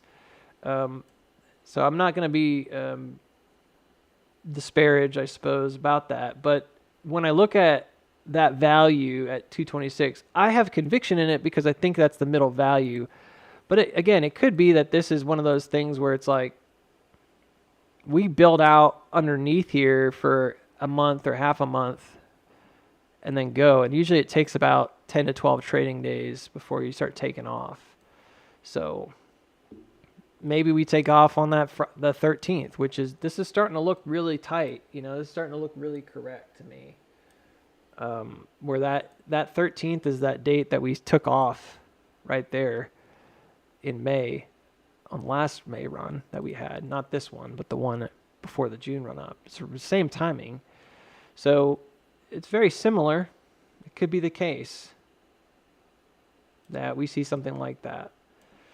And then when you take that into consideration with like that macro creek, that's really where everything kind of should fall into place if we did it right. You're asking about timing, and I feel like we've gotten pretty close, but there's nothing I can do to make it perfect. Like there's no way I'm gonna ever get it 1,000%. It's just not possible.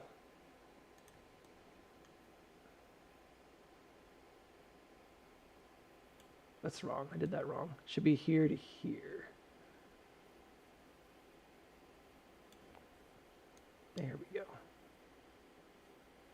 That.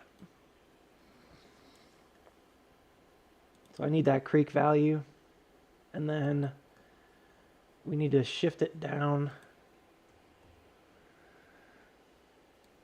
And it is interesting that that creek value still exists on our chart, this one. The way the chart shifted chart interacts with it here looks more natural to me. Like this would be more normal, right? If we saw this, we'd be like, okay. It would feel more like organic, I suppose is the right word. Like it came up, pushed it, tried it again, failed. And that's the highest wicks we have here on these cat ears. And the cat ears is exactly how I would do it. But what's important to note is that still exists, because the chart did shift here because of the valuation change, but they didn't change the position of these. They're still there, so they're there, and that they still hold. So that's still an important line. I think it's really interesting that is actually where that breakout zone is here. That makes perfect sense. It would be right there, you know, right above there. There is another one too, and that's another thing that's really interesting is that it just keeps going. Like that's the other one right there. So everything kind of sits right where it should be based on this wave. It's pretty tight. Anywho, so this guy has to be shifted down to slightly above. It's like right there. And I believe, yeah, when you go back and you look at it, this line exists already. And I was making a case a while back that they probably, whoever did the math for it, they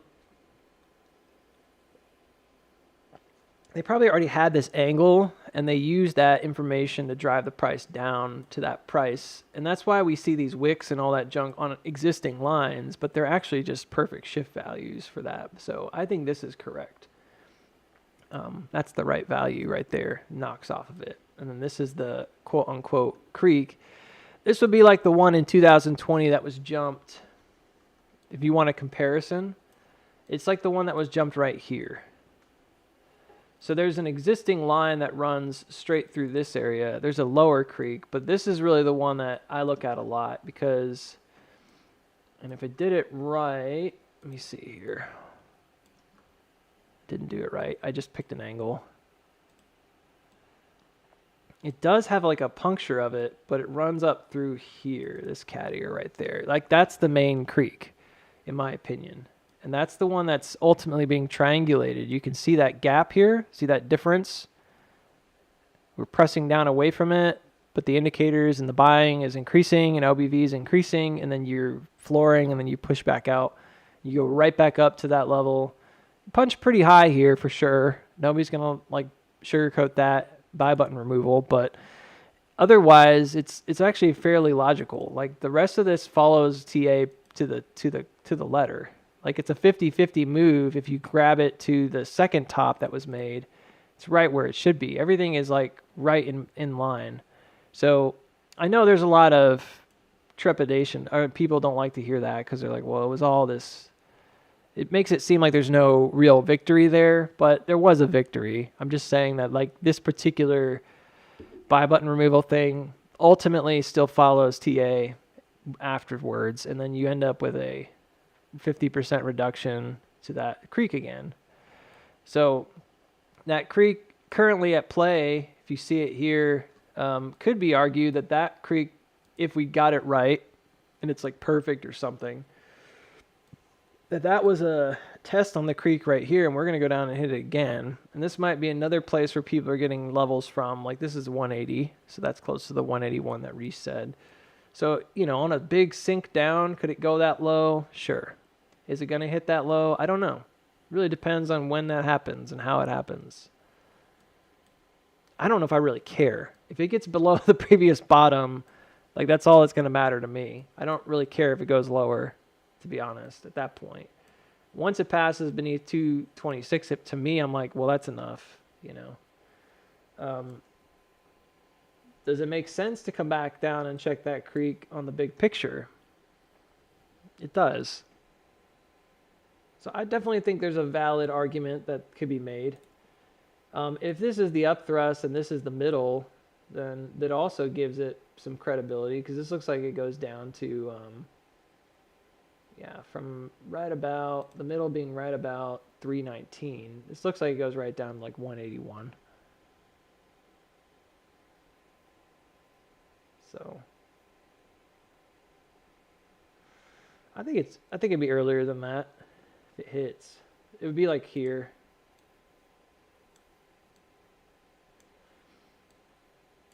Maybe we get stuck underneath 226, you know? Don't know. There's just a lot of things that could happen. We were going to get to the wave thing. I kind of stalled out for a minute, but normally what I would expect is that there's some continuity here with direction. And so when we look at the market, that looks like continuity to me. Like there's clearly continuity there in terms of like the halfway point. If this is a halfway point, you're going to hate me for saying it, but you're going to hate me for saying it. We did technically say that back here when it did the upthrust, that a lot of times it does that upthrust so that it can drive the price back down 50 then 50. And if you look at the big picture, it's not like significantly different, but if you look at the big picture, you can see that that was marked off as like the halfway point on the way down. So you're going to hate, I know you're going to hate me for saying it because you're like, yeah, you jerkwad, but you thought it was going to go up to 8 and then drop.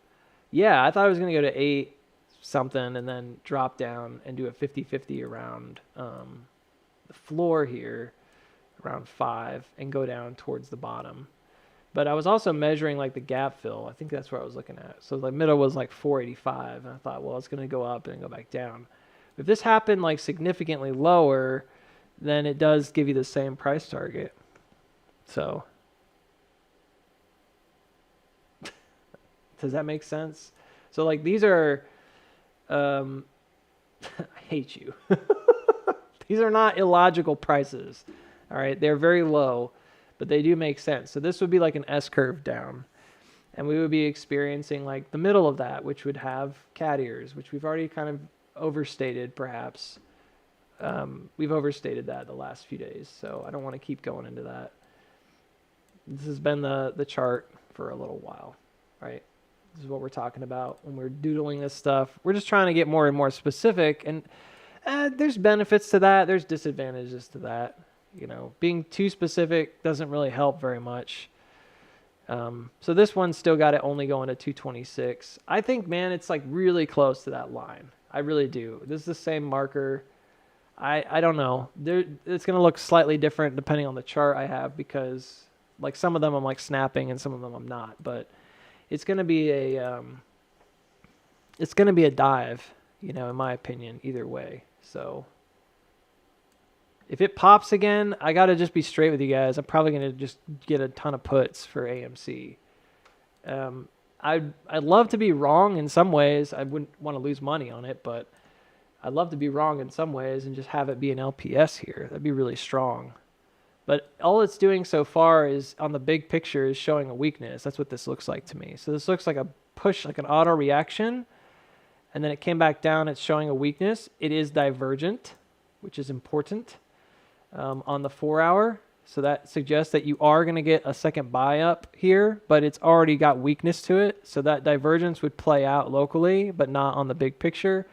And then in my opinion, like that's that. Then it's going to drop back down low, and that's going to be the end of it. So consistent with what we've always said, yes, but the numbers have changed because certain things happened in certain ways, and I can't change that. So I'm just going to call the chart as it is, not what I think it should be or what I would love it to be, which is unfortunately very rarely ever happening. So this to me looks very likely that you're going to get that push up here and then drop. And I think it's going to be, I don't know, man. It seems like too much without like a dilution announcement. Like I think this is where people probably are like, why though? Because like we don't have some kind of dilution announcement. So why do we got to drop again? All I got to say is that like it's not what you think it is, I guess is what I'm trying to say. Is like you might think that this is about selling. Somebody wants to drive it down into the dirt and they want it to go bankrupt and this and this and this. But you got to remember that when this happened in 2020, people said the same thing. And the narrative was that this is an over shorted stock. It doesn't deserve to be down here, yada, yada, yada. And of course it was GameStop leading that charge, of course. But those ones in the meme stock basket gained all that momentum and also rocketed.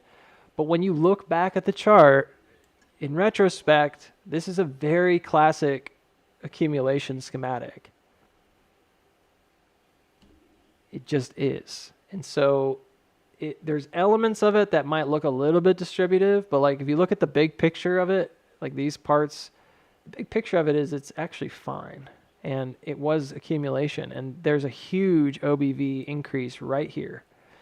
And a lot of times I've seen people talk about volume, and they don't seem to talk a lot about this for some reason. This looks like horrible red selling volume. It's buy-in volume as well. This is where on the on balance you got like an incredible hike in on balance volume happened right here. Yet the stock still went lower. It's the second leg. So I see it the same way. Like we're maybe in this position where we think, well, why would it go down? There's a dilution here, but there's no dilution here or something, right? I get it. I do. But there's it's not what you think it is. The goal there would have been to yes, to like trap shorts, but also to get rid of weak hands and to load up.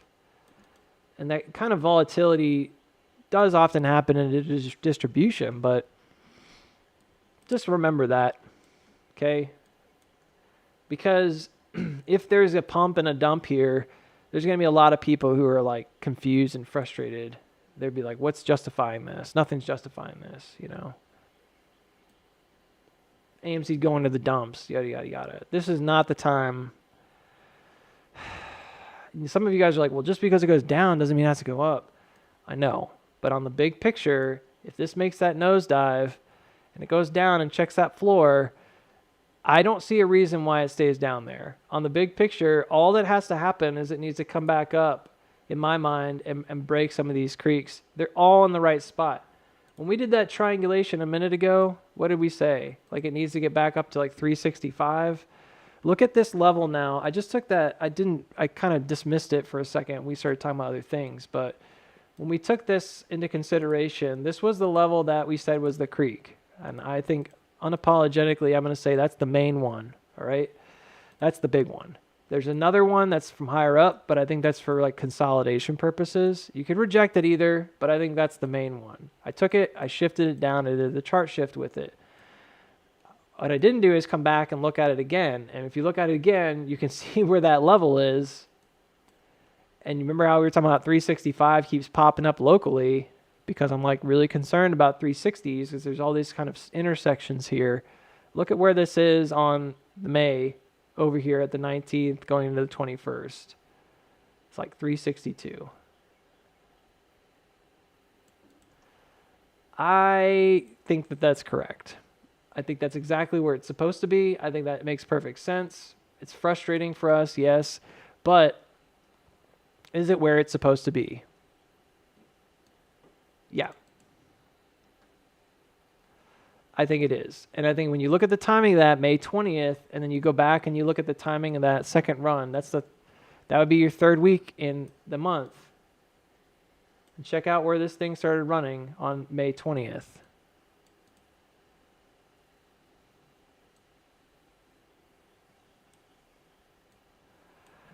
So I know it seems a little crazy, but it would not at all surprise me if we had some kind of a massive nosedive here, and then there was just this huge event going into May 20th, and we're already up above here and ready to go. Like, that's totally within the realm of possibility in this case. So it would be nasty. It would. But do I think that this is necessarily super bearish? Because you know what's going to happen when we get down here. We're going to have people coming on here every day, every single day, telling me that the stock is dead, that it's never going to go anywhere, and that Adam Aron screwed us over, and yada, yada, yada. I know. You're going to have the famous people, the famous AMC people going on Twitter talking about how horrible this company is and so on and so forth. And the only people that are going to be like bullish are the crazy people that are like talking about short squeezes all the time anyways, right? Everybody else is going to be like despairing and angry. I get it. But when we get, because it happens every time, it happens every single time this thing nosedives. But when you get to that point, no matter where it is down here, I'm like 226, man, that's the level. If we get back above there, I'm like pretty bullish. I really think that that floor will matter. Now there's going to be people out there who say like, nah, it's going to $1 or something. And they're going to like chop it down. Say, oh, it's going to keep going down and down and down and down and down and down. And I'm like, look, at that point, it's broken down through the major downtrend, right? It doesn't at that point make any sense to argue, if it's that bad. But this to me looks like the healthy setup. This looks like the right setup to me. So weakness right now, some kind of a ledge is going to be formed that, again, gives you this setup. This is a widening right here, and then when it breaks back up above the top of the widening, I think you're going to go. How high? I don't know. I suppose if I only had like one concern, it would probably be, if I had like one major concern, it'd probably be like the height of this first move not being what's expected. Or worse, not breaking out. Kind of the only really big deal problems I could see. And we're finding that on GME, that could be a real thing, because there's some sense in which this may have a big May move, like it's setting up the same way, but for whatever reason, if you look at the iterative motions here, though they do suggest there could be a May move, and I've got this kind of in a weird spot because it looks a little late to the party, doesn't it? It's almost, well, that's not really true, because like I technically don't know if I actually measured this out like this the way that you're supposed to. It could actually be in the right spot where this is like May something. I'd have to look. This is starting to look more like a spring locally as opposed to anything else, or some kind of a down thrust locally. So I'll have to go back and check out the timing of this, see if it's way off, but it looks a little off. Anyways, so this would be like a drop through that's more of like a spring motion. But the problem I'm finding with this one is that there's less, I find there to be a little less evidence that this actually just goes all the way up in one fell swoop. And we've had some talks about this possibility, which seems kind of crazy because it's like completely opposite of what people would expect. But it is interesting. So I'll leave it at that. And this one has a strange setup that kind of begs the question iteratively whether or not this can actually hold. And if it does hold, I think it just goes. But if it doesn't and it has a rejection, it's going to be pretty nasty. And then what happens to AMC if that has a rejection going into like July or something? We really say that AMC is going way up at the same time. Maybe not. You know, a rejection there would probably be a rejection up around 360, you know, like, so breaking out, but doing it in a weak way this direction, and then not having the strength behind it, and then crapping out midsummer and coming back down again. Does seem like possible. And it might seem really bad, but in some ways it kind of doesn't matter, because that's like just a longer winded bottom. And it's different for AMC and GME at times. Sometimes we've gone down and made new lows, and GME stayed pretty strong. Sometimes when we're a little stronger, the GME chart looks different. It looks a little weaker. So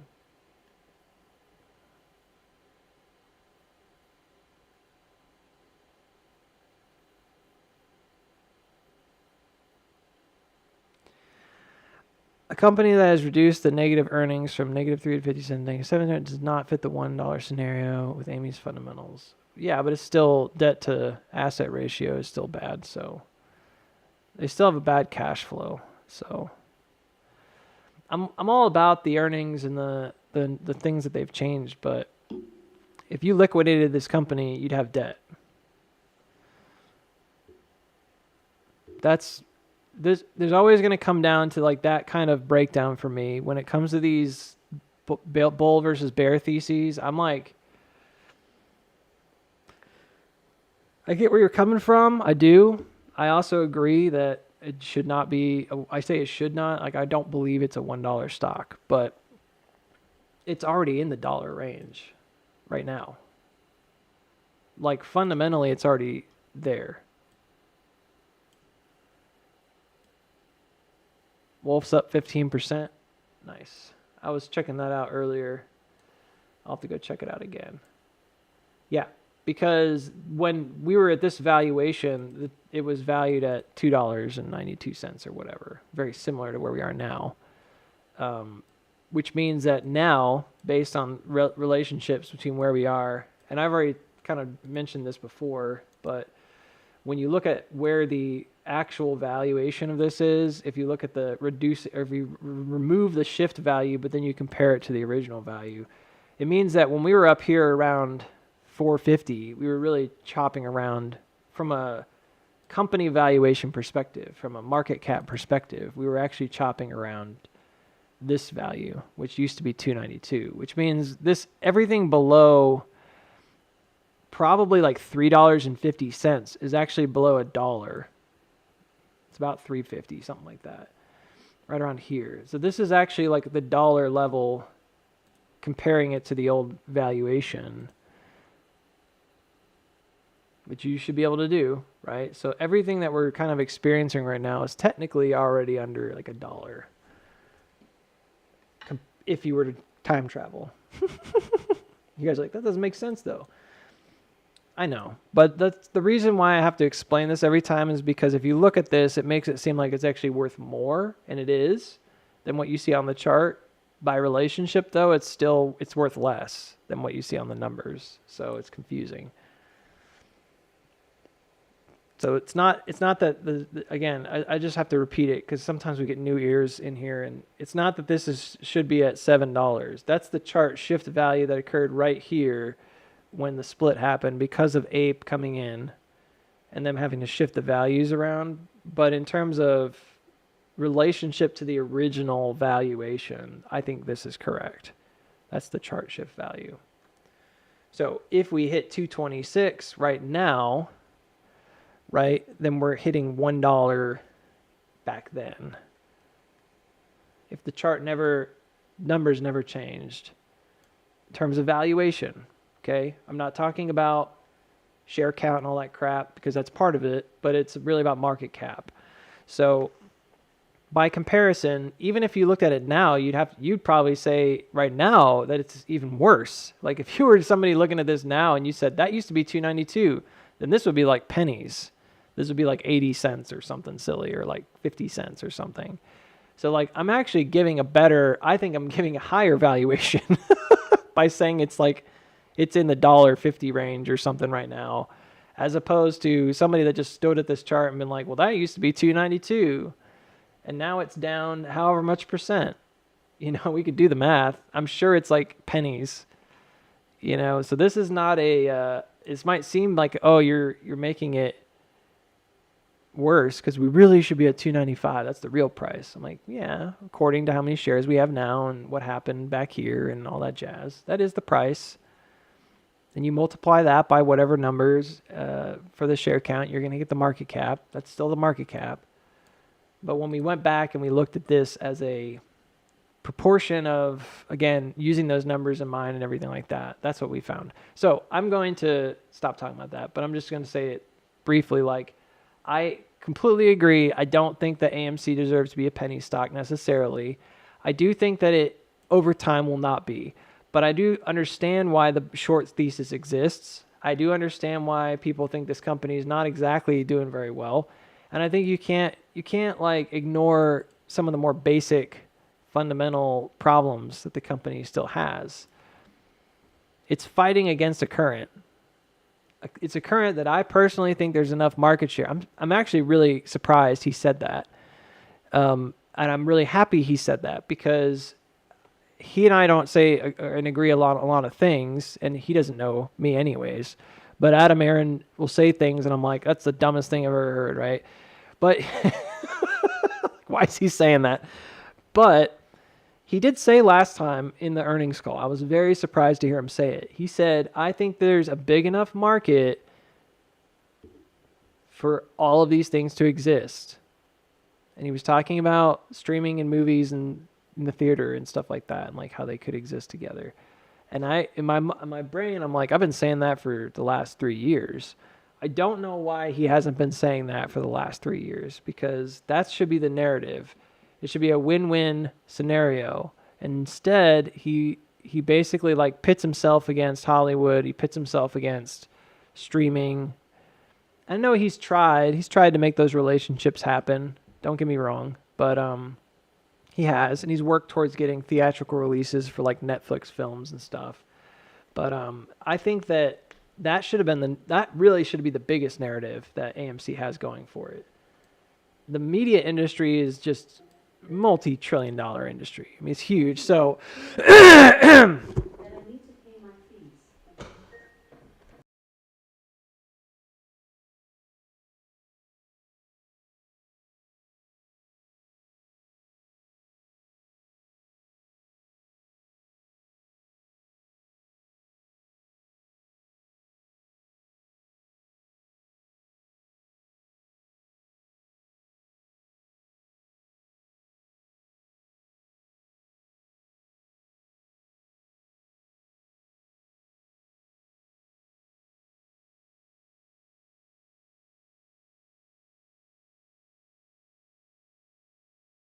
and then I was talking, and then God, I got startled, and that was so gross. Let me check something real quick. I'm sorry, guys.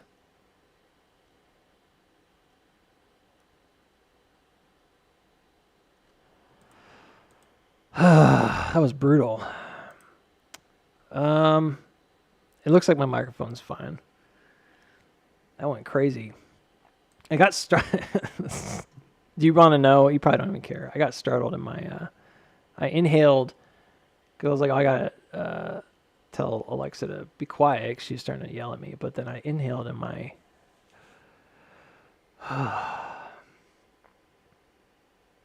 What's the right word? What's the scientific word so it doesn't sound gross? Mucus. Mucus went crazy. And I tried to push the microphone away, and I'm so sorry. I've been trying to not. I told you guys earlier. It's so gross. I'm so sorry. I was trying to not blow my nose on the microphone, and I was like, I guess I could just step away, but then I couldn't figure out how to mute the stupid mic because the thing wouldn't go away. Like I couldn't get the thing to turn off. Snot boogers. And I just was talking to you, and all of a sudden I inhaled, and it was like just, what do they call it? Post-nasal drip. Just all went down the wrong tube. It was awful. I'm so sorry. I'm so sorry. That's so gross. That's like the worst thing I've ever... I don't think I've ever like sneezed that bad or coughed that bad on stream ever. So I really do apologize. That was probably horrible. Yeah. I'm bullish on Booksy's sinuses. It's just that time of the year. I love springtime, but I get some allergies now. I don't know. You develop allergies and you get a little older. I'm not super old, but I used to not have any problems in the spring. But I've been having a lot of allergies the last few years. The pollen count just gets really, really high. And then if my AC, in the spring, the problem is my AC is like, you have to put it on rotate or whatever so that it keeps filtering the air. And sometimes it just doesn't filter enough. And yeah, the air is just stagnant. So normally I might have to get it jacked up today because it seems especially bad today. But I couldn't find an antihistamine. I usually take one in the spring for a few weeks when it gets really bad. I couldn't find one in the house. We had like a kid's allergy thing, but it's like empty. I was like, this ain't going to do anything. Man. And I hurt my chest too. Ugh. Like my chest hurts. That was a bad cough. Whew.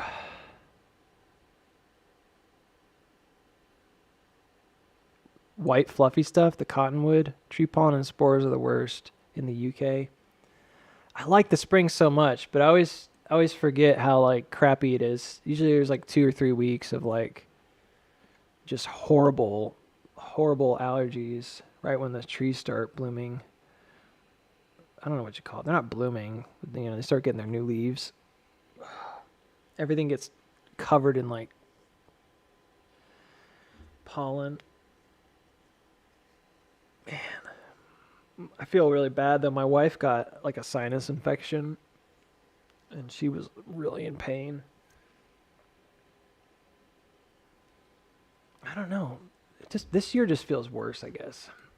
It usually is not that bad. Okay, let's move past it.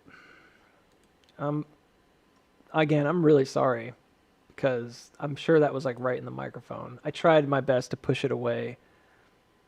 When I started coughing, I was like, I need to somehow turn the mic off. But then I was like, no. You would have seen me like a crazy person, like flailing around because I was like, I need to turn the microphone off or mute it because I started coughing. And then I got up to just get away from the computer. And I was like, it's probably the best option right now. Just get away. I look like a crazy person in here for like 30 seconds. Ugh. Man. Breathe. Breathe the free air again. All right. Sorry. Let's move past it. So, yeah, we want to take a look. Fang's up quite a bit. It looks good today. I'm happy with that candle. We'll see if it holds. It's not quite over the level yet of creek stuff, or like the previous floor there at 150, but it's close. NU is way up, 8%. Wolf is up 16%. MPW is kind of chilling out. I would not, I'm not going to talk a lot about MPW, but I will mention it really quick because it had a really big run. And it was one of those things, again, where it's like, this has been on the chart for a long time. And we triangulated really well and we hit it really well. But this is danger zone still, so just be careful with this one.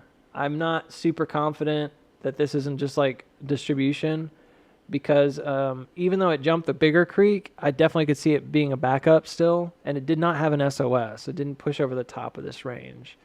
So is it close to a breakout? Well, yeah, I mean, technically it jumped up over here. That was like on earnings. It popped. But then after that, it's been like chilling out and topping off. And I'm not overly confident that it's going to take part in this potential end of March move. So if it does, we might see it go up to near 8. But if it doesn't, I'm really looking backwards at this point. I'm already looking back down at like 460s. So just be careful, because I know you're like, well, that's not TA. Technically, it's overbought. I mean, it was overbought already. I mean, it's overbought. It left a gap. It pushed up. It hit a creek that's like an ice level. There's just a lot going against it. So if you want me to take a position, I'm like 60-40 bearish. I'm more bearish than bullish. I don't think it's 50-50. I think there's a shot here if it can kind of take advantage of a market pump. It should benefit from rate cuts if mortgages and all that junk can increase as well. The housing industry can relax a little bit. High interest rates, a little bit harder to sell homes most of the time. So if it's just expensive, but it may not stop people, Anyways, the other issues that are outstanding on this REIT are all still kind of there. They've fixed a lot of their problems. Anyways, point being is that it's similar to AMC. It's got that move back up, and it had that motion. It did the double down, and it actually made a really high advance. So part of me thinks that this is not going to happen. Like, we're not going to get this slump all the way back down to the 3s, but rather we're going to get a backup that only goes down to like 450s or something like that again, and then breaks out maybe a little later. But the timing on this, again, doesn't really necessarily work with everything else that we've talked about. So I don't know. Just going to say that because I like this stock long term, but it's a horrible stock for options. I'll tell you that. Better late than never. So again, for the crowd that says I'm always wrong, which is like 2 people who constantly come in here and say I'm wrong all the time. Just ban the man. I don't know. We'll see. Maybe I will one day. NU did come up and hit its targets here, so that's good. Last time I said it was done, it wasn't done. But I did say that I thought it would come up and then come lower, and it did do that. So we've got a tricky stock here because on the one hand, NU has had, for the most part, really good earnings and really high revenue for a pretty new company. It had a miss, and they attributed the miss to the drop down, but I mean, it was on the edge anyways. And if you take a look at the technicals, it was already coming down. I mean, it was clear that this was it was bearish diversion at the top. There was all kinds of weakness in it. So it would have been a very far cry to think that this could just pump up again at this point. But this was really one of the highest extensions that it could have gone to back here, and it went all the way. So is this like a bearish chart? Is it a bullish chart? I think it's going to be both. It's like the others in the market. It would not surprise me if we see some kind of a topping action again going into March. So if it were to continue to go up, you might experience $13. You might even get up close to that gap. And I would just watch the basic creeks. Just keep it really simple. Trade the trend until it's not there anymore. And that's all I'd say. Just trade the trend until it's not there. But like everything else, I'm curious to see what happens come March 31st. And I wouldn't be surprised if it kind of gets up to 13 or so. But maybe this level at 1250 will be a really key level to see if it breaks or holds. And then I'd be waiting after that, if it doesn't hold, to come back down. I do think it probably long term, you can see the widening here. Long term, this could go pretty dang low. So if the market continues to sell off and have extreme weakness, I think this is one that could ultimately be going down really far. I think earlier I had called... Yeah, it really looks like that same level. That's the 50-50 down. So it would be like a massive cat ear kind of deal to come back down. I'd be worried it come down to 840 if it drops. Who knows? April 1st, April 2nd, that would be an important time. We'll have to see where it is at that time. It's overcooked.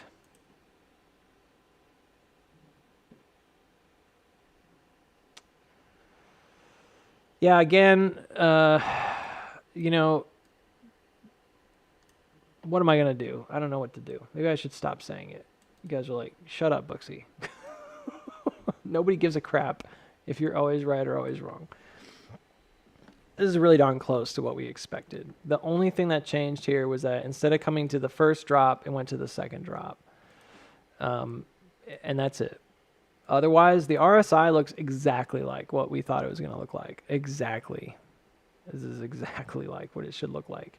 So it pushed higher here than the previous top, came back down, laid up on the arch. So the issue with this one right now is that in order to get a rally here, we still haven't, after all this time, right? There's been so many like little jumps here and there, but we still haven't made that definitive jump over the outermost creek, which is this downward trend. And even then, there's still like a leg up to like basically 960. All of this is hinging on a middle, and it might be a little tricky to see on my chart because of the little dotted lines and stuff, but the middle is right here at like 750. So my thought is that this particular move in its entirety, is probably going to represent like a 50-50 move around that 750 target. So if you look carefully, you can see that the difference between, and I don't know if there's a better way to draw this so it's easier to see, but the difference between this and that is purely like this level right here at 367, meaning the difference between getting from one to the other is the place that you're going to have the most trouble is right there. And that is it. I think if you can get above that level, which is the previous floor at 610, if you see this pop above 610, is very likely, in my opinion, that this is going to go up to about 750 and then have like a 50-50 swing and finally go check that top.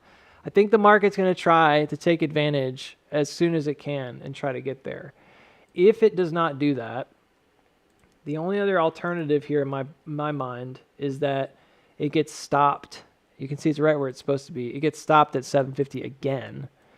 So if it can't make that last extension, oh well, you know. I think it's unfortunate, but it wouldn't really make sense to not do it for a couple of reasons, because even though, yeah, there's a resistance there and you're like, oh, it's going to bonk its head and then fall back down. Yeah, maybe. But the thing is like this would be the first time it's outside that major creek. And we talk about those M shapes all the time. You can see like it's missing that bigger leg up towards the top. So I don't really see why it wouldn't go back up. It could go up, I guess, in a lackadaisical way, which again wouldn't make a lot of sense, but it could. Lackadaisical, if you don't know what that means, it's like kind of like a lazy way where it could be like slower, like here on the second one, and just kind of barely pump up to like 850 or something. It doesn't have to be like a massive immediate push. That would make some sense to me as well, like having a kind of a late push here. And then after that, just like most things that I'm thinking is like, I think it's probably going to take a nosedive and come back down. Wolf is a little different than some of the others in that even though it did make some early weaknesses, all in this region since January, it's actually been quite strong. So this looks like an auto reaction with a phase B top. To me, this looks a little bit like a spring bottom. So that would be like, or a phase B bottom, you know, at worst, I guess. And so it could be fine. We'll see. Absolute worst case scenario is that it doesn't break here and it's just a cat ear, in which case this is the spring zone. And I don't even know what to do from there. You probably have to take it down pretty low because big picture wise, like the trends that come from way back would sort of demand that. If you don't make that high now, like I just don't know where it would be. So I think what we're dealing with is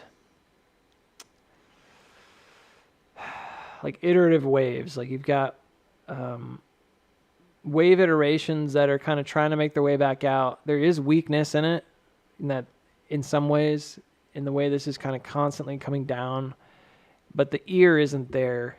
And I think that's why I'm actually being quite conservative, thinking that this ear doesn't come up any higher than 850. previously I thought that ear might come up higher and then come down, like lower, that it would be larger and like set up lower. I'm not on that boat anymore, because I think the market needs time to chill out. And also, Wolf has had some pretty bad publicity with the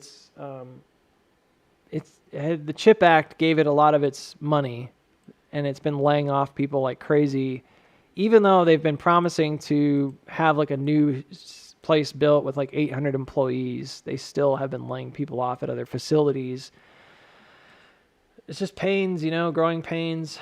On the big picture, you look at this kind of stuff, you're like, well, yeah, but on the big picture, it looks pretty bullish, and sure, but there's nothing really stopping this from, in my mind, like coming back down. I don't see why it has to continually go up right now. There's all kinds of issues, I guess, in the setup that I'm concerned with. This is one of the stronger bottoms that we've seen, though, in the market. So I will say that. It looks pretty good. Compared to a lot of others going from January to now, this looks pretty darn good. Pretty good.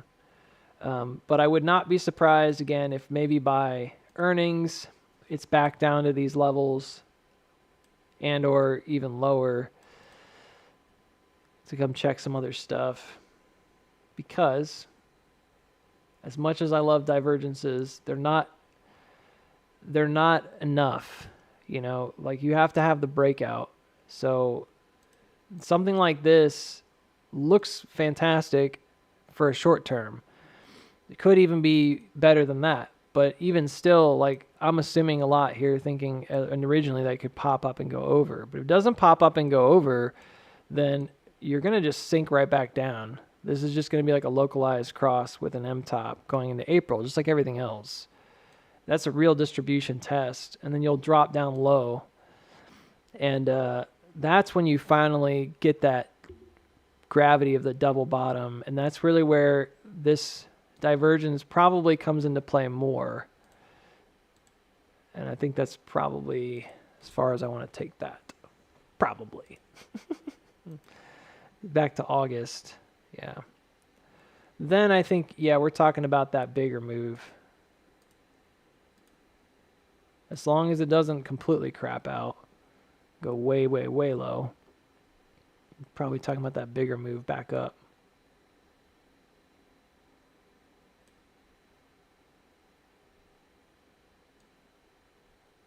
Come May, it'll be popping up to here like 13 or 14. So happy if it's green, absolutely. Of course I am, but the this is like everything else, I think potentially like short term. It's meant to look bullish. The cat ears are designed to kind of give you a feeling that there's going to be a bull run, especially on the second one. But just buyer beware that typically it's a bad deal. I think we've got it right. It's because it's one or the other. And this is the worst case scenario. I don't really think it's going to get stopped. I think it's going to go. But this is the worst case scenario, is it just doesn't go at all. It just dumps. But I think what's more likely is you're going to find that hang up happens here around the $8 mark. And that's where you get the S curve up or you get the turn back down if it doesn't break. So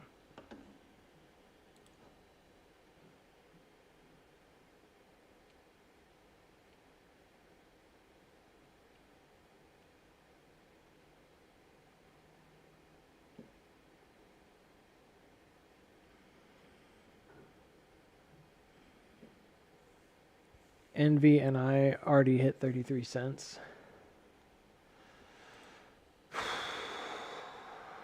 Still trying to like catch my breath. Coughing takes it out of you. Somebody did ask about charge point. I just spaced. I was looking at this earlier and tried to zoom out a bit just to see what happened. We know what happened. It broke down, but really the bigger problem was like this particular cross up right here just failed to hold. It's a funny thing that's not very funny, right, in the market when you see something like that and you think to yourself, well, it could go either way. I think there was a potential there going into November, and that's the election, right? This is one of those stocks is an EV type deal that absolutely it could have gone the other way, at least initially, in my opinion. I think there's a lot of fear associated with it. So this ends up being that same problem of like kitty cat ears, like one, then the middle cross down, which crossed down, and then two. So the writing may have been on the wall here, but I would suggest that even still, this could have been a spring. I'm not going to like go back and say that I would undo that, because I don't think that's the case. Had this held 124 at that time, I think we'd be having a very different conversation right now about this stock, but it did not. So what I started to do is look at other triangulations, and there's a pivot point right here coming into March. Now, like other things, this pivot has been on the chart for a while. It's the end of March. It doesn't seem likely, based on what we're looking at, like that it's an upside thing. Like it looks like you're just going to be down there. It's just a lower pivot. That might be true. So you got to be prepared for that. But if there's upside on this, this would be kind of the ideal time. You can see that the indicators have like been turned up for quite a while. They've been turned up since February, about a month, which is good. You can see they already hit like a low and they're kind of building back out. And if you're careful in charting it, you'll see that we actually came right up to the top. Again, fear here may be that this is like a cat ear situation where you're going to dump again. But given where it is and where it's been, even though, yes, this is now, I mean, it's been a penny stock for a while, but even though this is like a penny stock, I'm inclined to think that that particular cat ear from up top here is done because it looks finished. That, to me, looks like a trajectory mapped that came down and hit. So what else is there? Well, you can go back and you can look at like the bigger picture ones and see if there's like another potential low at stake. You'd be looking at this bigger S-curve, not this smaller S-curve. You'd be looking at this larger one right here and trying to determine maybe where that was going if it broke down. There's a lot we could kind of look at there, but yeah, I think it suggests that this could end up in the dirt, at some point, pretty darn low. I mean, the 50-50 from the top to this intersection point goes down to 28 cents. Do I think it's going to be at 28 cents come May? It might. It might. I don't know what will stop the bleeding here just yet, but I'd be very careful if it has a pop, because I think that the target in mind, I went back and looked at it earlier and I was like, it missed the boat here. It didn't hold, so it dropped through, which creates a weakness because it's punching through that low. So the next step would be like a pop and drop like everything else. If it can't hold, and this is very like on the nose at $1. I mean, it's like 99 cents or $1. It's right where that intersection is. It might at best come up to like $1.06, but overall this is looking pretty ugly, I have to say. Should it cross up over $1.06, we'll have a different conversation. That's the only way this is going to turn bearish or bullish right now, is if it crosses up and over. Really, it's like $1.10. Otherwise, I think it's going to just be a bounce to retest moving averages. Probably going to hit 96, 97 cents. I've already got an alert on my chart. I might even move it to like 93. I'm probably not gonna hold this anymore beyond what I've already held, because I have some lower buy-ins, but like this is just one of those things where it's like I don't have a lot of confidence it's not going to go down.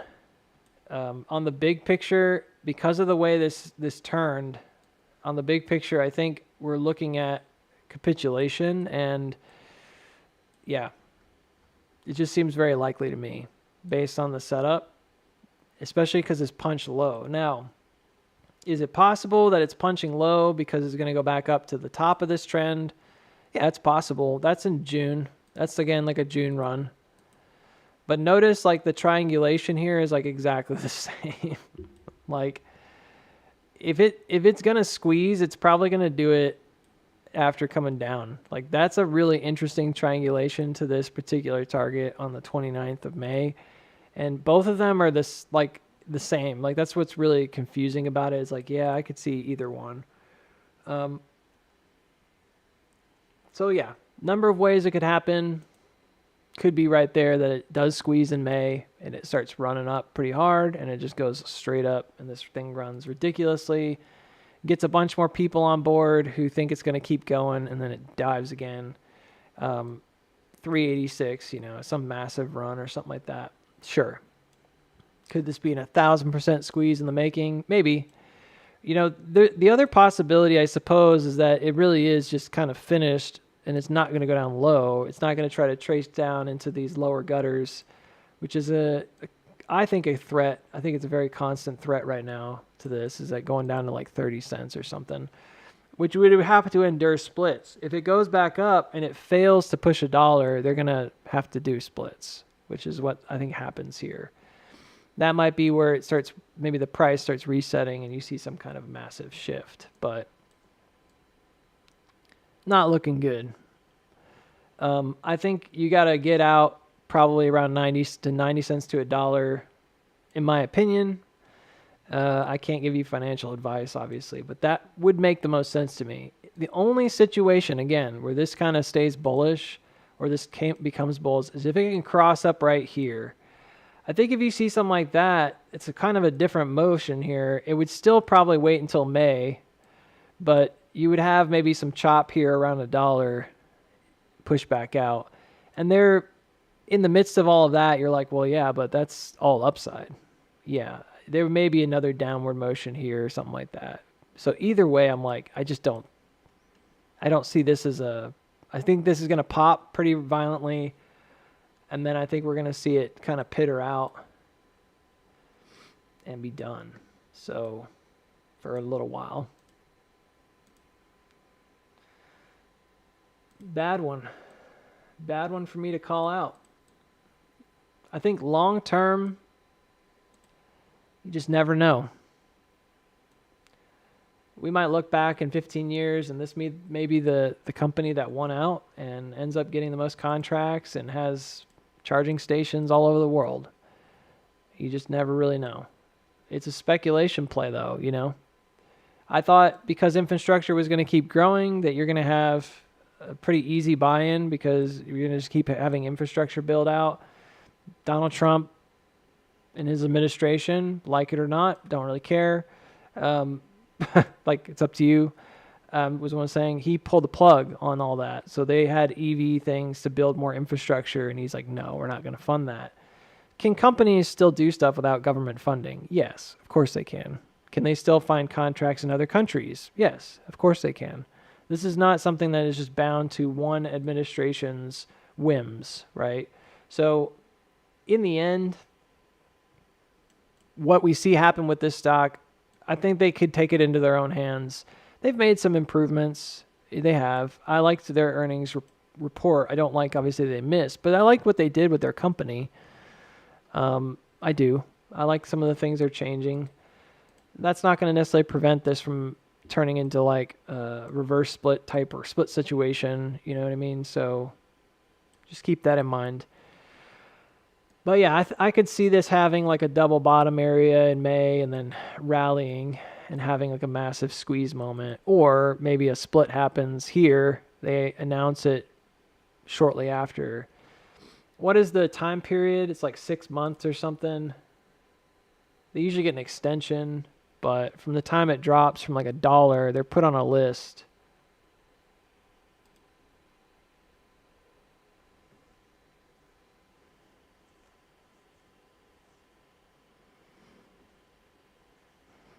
I agree, Mr. Momo. That's what I'm saying. I'm not saying that from a political perspective that they should have funded it. Like I understand that they don't necessarily need help. So if that's what you're trying to say, but then if you're just saying that like it's okay, they'll probably figure out a way on their own. I agree. But in the meantime, this is still a company that's had less than stellar results. It's not exclusive to this company. You look at, I think it's like Blink was the other one, and then Tesla, and just look at what's happening there. I mean, it's just been a really negative time for EV. And somebody said something to me once. They said like EV sales are only like 1% or something like that. Like they were talking me out of this stock, but that's not true. Like they're getting close to like 10% of their sales or something like that. It's still a small number, but like I looked at the numbers like this past month. It's not like whatever that guy who came on here, I don't remember their name or what they were saying, but they were saying it was like less than 0.1% or something. And I was like, no, that's completely wrong. Like it's the recent numbers are more like 10% and growing. So there's not a one size fits all. A lot of your major car companies adapting EVs is obviously going to change that figure quite a bit. So anyways, so yeah, if this bounces back, we may see 170s and then end up pushing all the way up to like 380s or that region. I totally believe it, but that's not even that high. If you think about it in terms of the company, it's like, yeah, that's not even that high. Like, it's still not that great, but we'll see.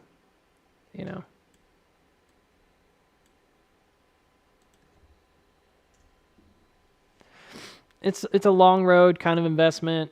Frankly, if I hadn't already invested in this, I wouldn't be feeling as bad about it, because if I hadn't already invested in it, I'd be looking at this like, I mean, it's a penny stock, yeah, but it's got a huge potential.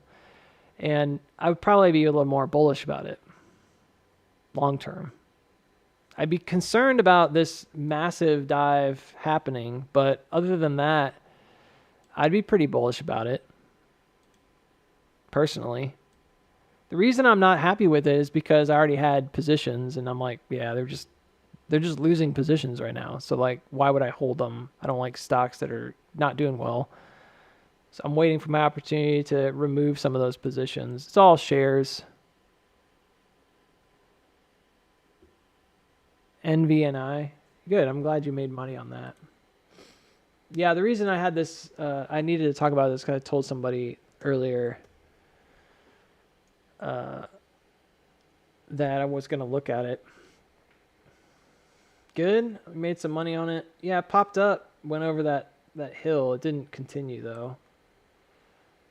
That's good. I mean, if it holds here, it'll go back up, I think. If it doesn't, then this is a higher low. It could just drop right back through. Or this is a lower high. Excuse me. I think if it holds, it's just halfway. That was a good trade. I didn't trade it, but it was easy. 38%. I don't think it's done yet. I mean, like I said, if it can hold right here, it might be in good shape.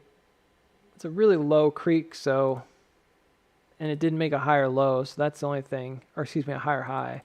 Didn't push above resistance. So it's the only thing I'm concerned about right now is like, does it need to come back down to like 24?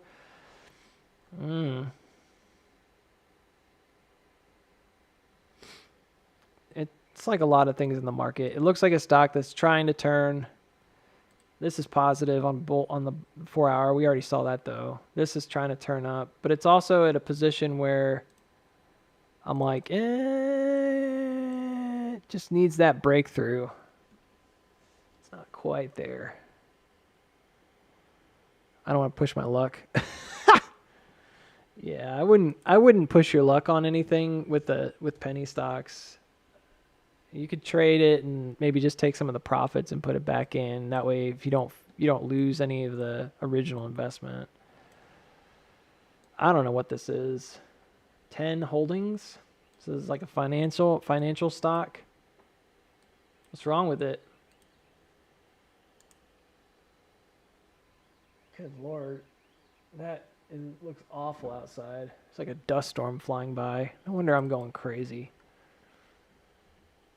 They said there was a wind advisory, but that looks like a freaking tornado. It's not a tornado, don't worry. Some of you guys are like, yes. Take him out. Um, that'd be really funny. All right, let's take a look. All right, this is like a really bizarre looking cat ear kind of situation. It is like a cat ear, but it's super strange.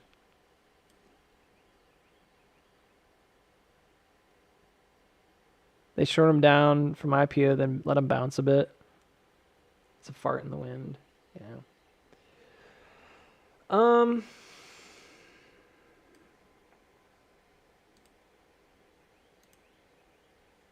There's just not a lot of data here, so we have to go lower time frames because the higher time frames, they just look like they're completely oversold. There's not really much to get information wise. What is that? I don't know what that is.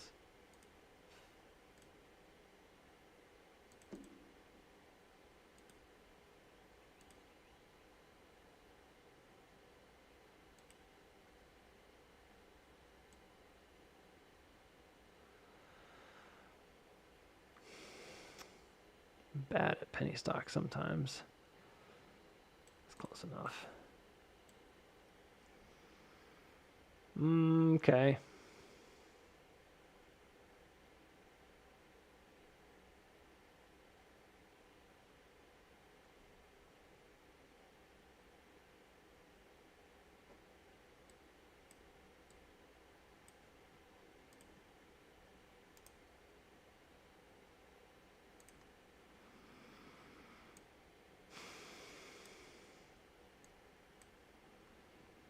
So what I think about bullish divergence on a lot of these is like, I always try to think in the back of my head, it doesn't matter that much timing wise, because timing, these can be divergent for a really long time before they actually make a turn.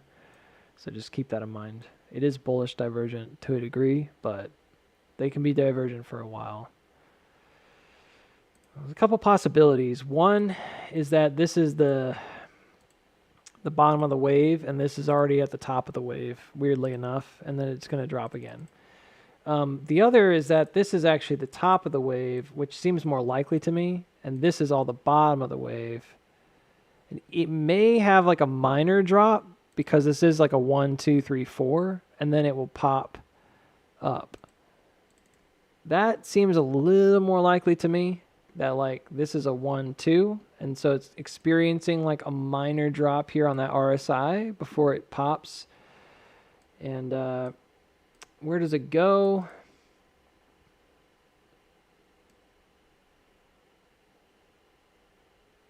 I don't know. Probably not that high. It probably goes up to like 59 or 60 here. This will be somewhat reinforced to some degree. Money flow has been kind of holding it out. There's a small divergence here. It's very subtle. That matters though, because that goes to show where it started. It's like right at this drop, which is really normal. We see this a lot in the market.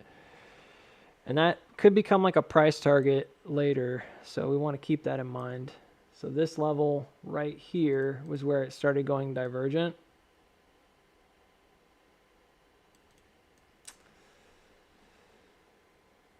And then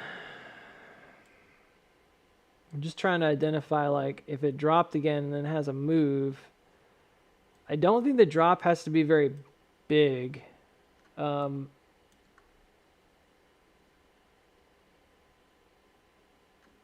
Where's the low? Let me see where that low is. It's right there. So, and then where's the peak? Peak is right here. So this is like a low.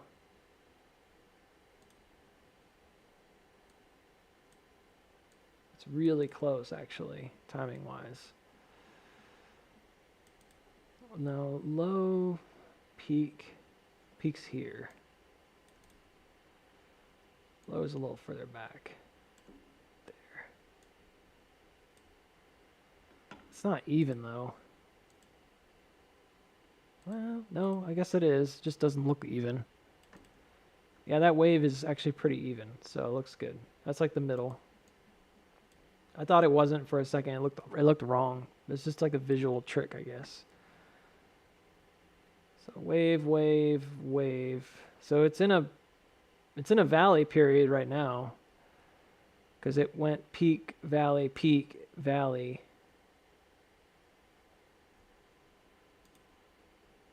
Peak, valley, peak, valley. But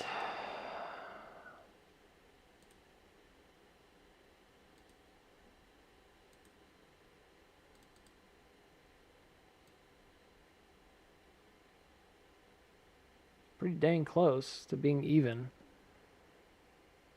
I mean, you can see it on the MFI almost easier. I'm just looking at the timing here on the chart. So I would suggest that it's already in a valley period and it needs to have a peak, but I'm like going to look at a few curiosities real quick.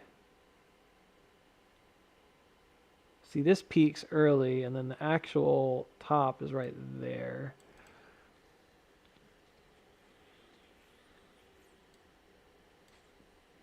This is a weird one. And then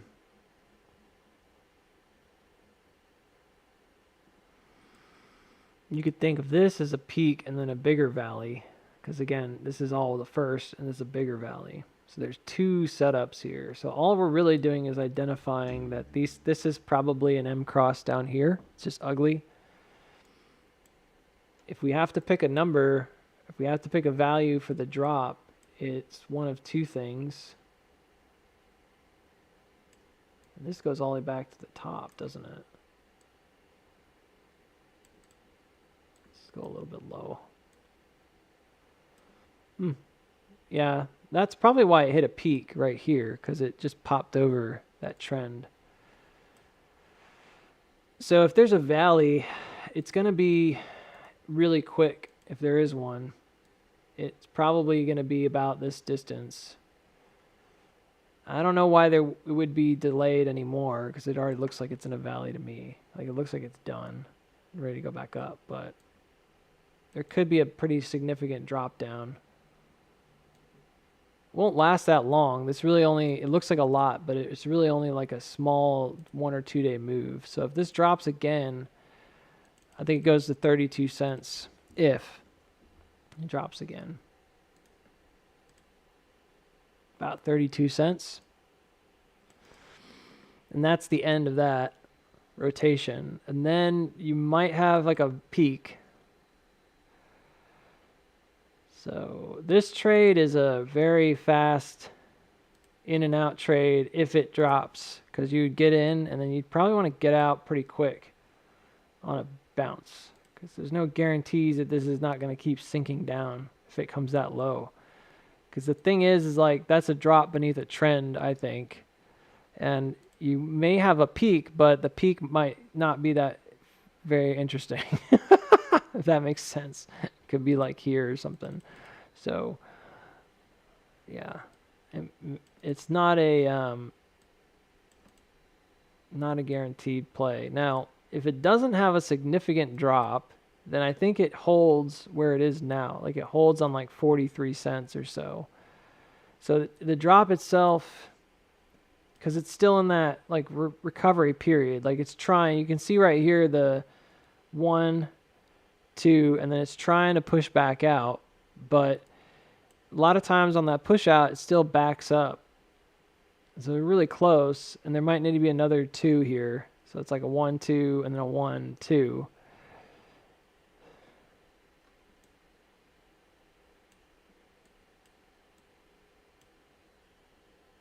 So it looks to me like, I mean, that already had a weakness to it right there.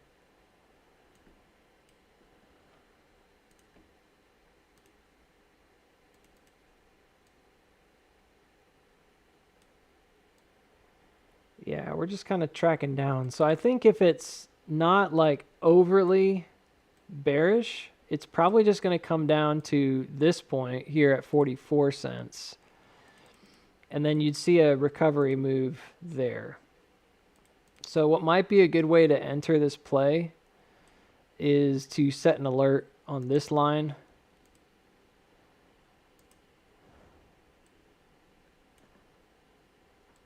And then if you want to try to catch a bottom, you could add an alert at like 45 cents.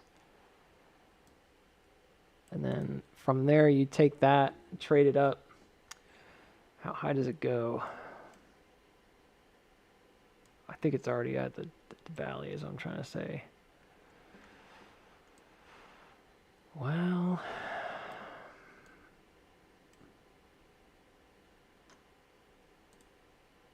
I would just use the good old-fashioned like rebound. It's the same value. It should be this.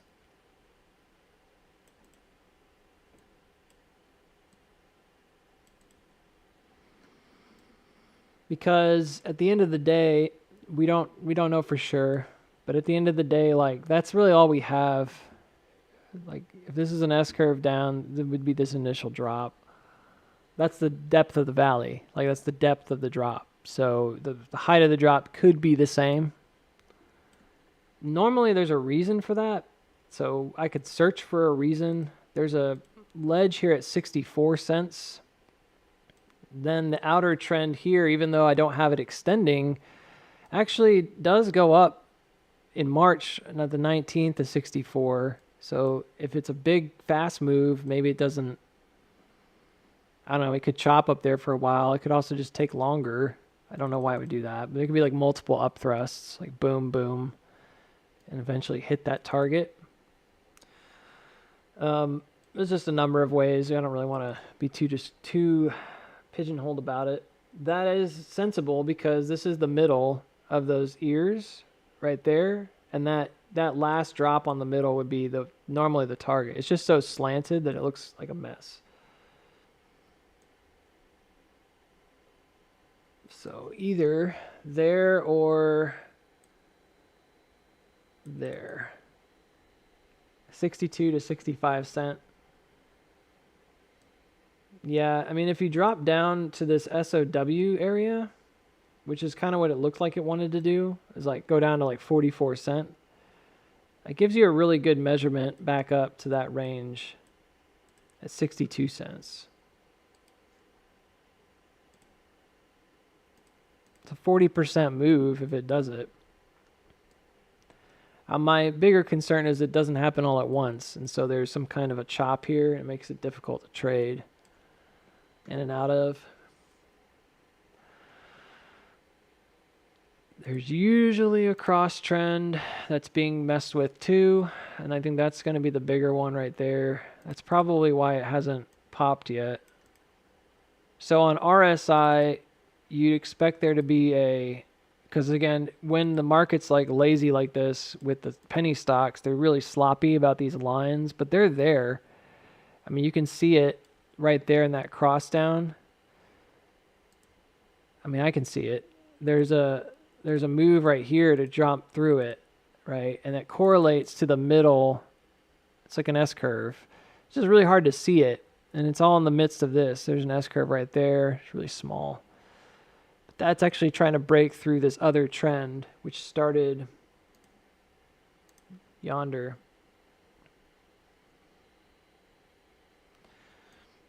So the goal for me and why I pull up a lot of these guys is because I can't always tell very easily what the waves are doing by themselves. But usually if you add MFI or RSI, it's pretty easy to see it. Or it's easier, I should say. Right, so what we're going to do is look for evidences. So we're going to take that trend. I think that's the right one. And there's a cross right here. And there's a cross down over here. What an ugly chart, huh?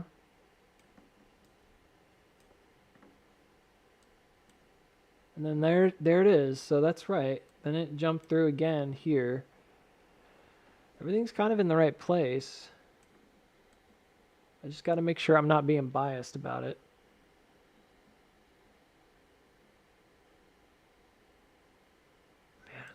It's really hard to see it.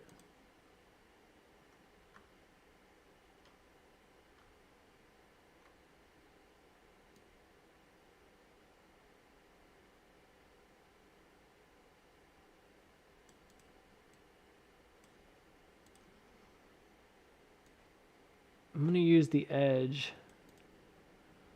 So I don't like the first up thrust. I'm going to use this edge here instead.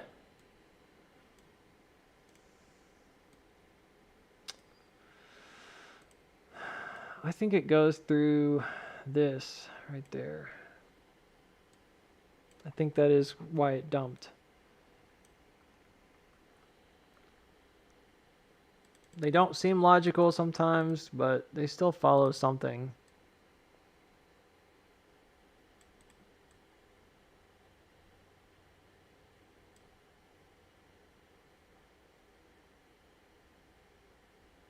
Okay. So I'm going to take away these markers for just a minute. I'm just going to look at that right there because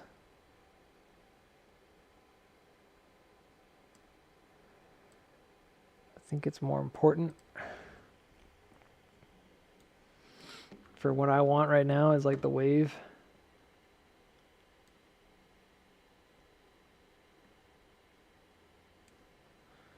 So what happens with this value if it drops down farther? This is interesting because it kind of splits the difference between the two.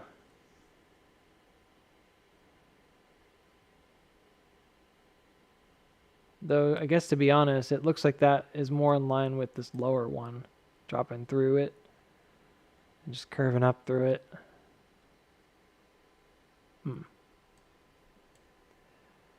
And I'm pretty doubtful it lands on top of it right away.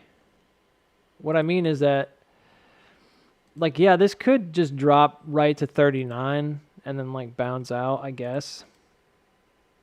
And that could be one option. But I don't like it very much because, I don't know. I guess that's one possibility. I shouldn't scratch it off the list just yet.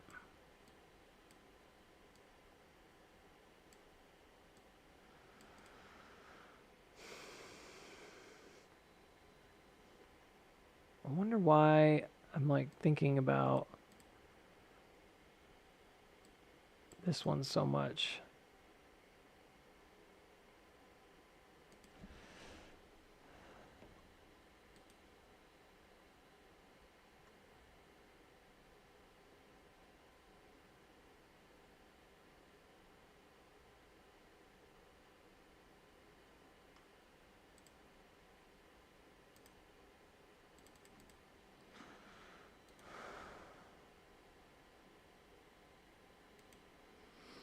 So one thing I'm thinking about is like how that distance, this drop distance seems to be about right for that reaction, and I don't know if it would ever go much further, you know. There's definitely like a 40% move buried in here, but you're going to have to like time moves. That's really, really tight. Okay. You're going to have to time it right. Well, you have the rough idea. I would say that you would want to watch these levels and just see. It could be a good play. I'm marking it off. You don't want to watch these levels and see what happens. And then, yeah. Honestly, part of me thinks it's going to dump down, like drop and pop on Monday and just stop there. Not come back up over 50 cents.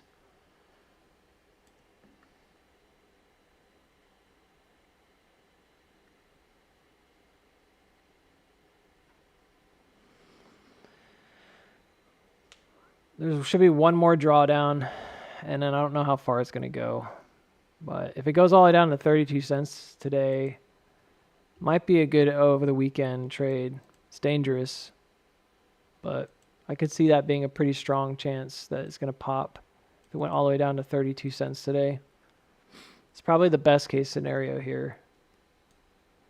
I don't think it's going to continue to run up after that,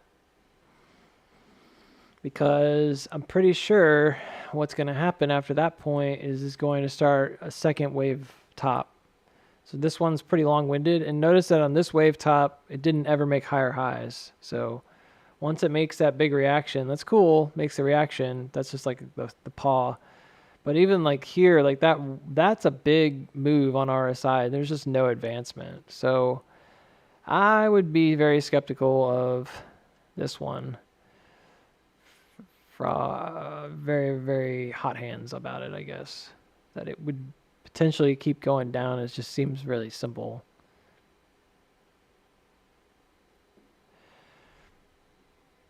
You know, if the market rallies, the market rallies. You might see something kind of incredible on something like this. But even still, I would be very like, oh, you know, at most this is going to go up to by April 2nd or something. I mean, just look at it. April 2nd's here at 43 cents. So, like, it may seem like, oh, it's going to go flying to the moon or something, but nah, you could just sit around.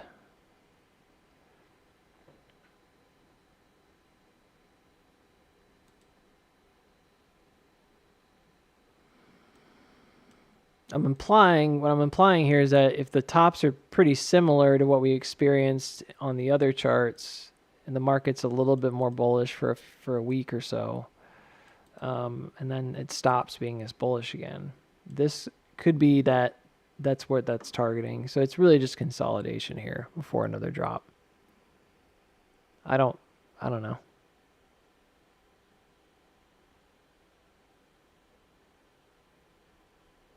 Hey, what's up, EPM Grace? Sorry.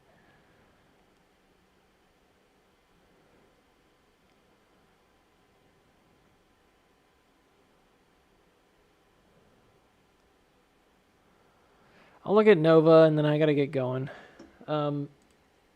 Big day in the market. Had a lot of talk. Didn't get to the AMC wave chart, but that's okay. I'll just do it on my own time. I'll share it with you guys. I'm concerned about AMC at 293 before we leave, just so you know. Like, I don't want it to go back beneath 292 again. I want to stay up a bit.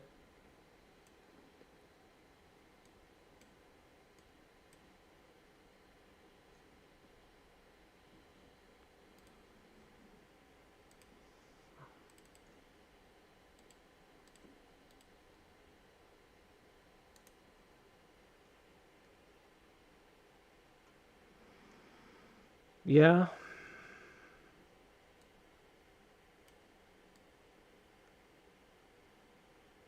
What happened to this one? Fell off a cliff here.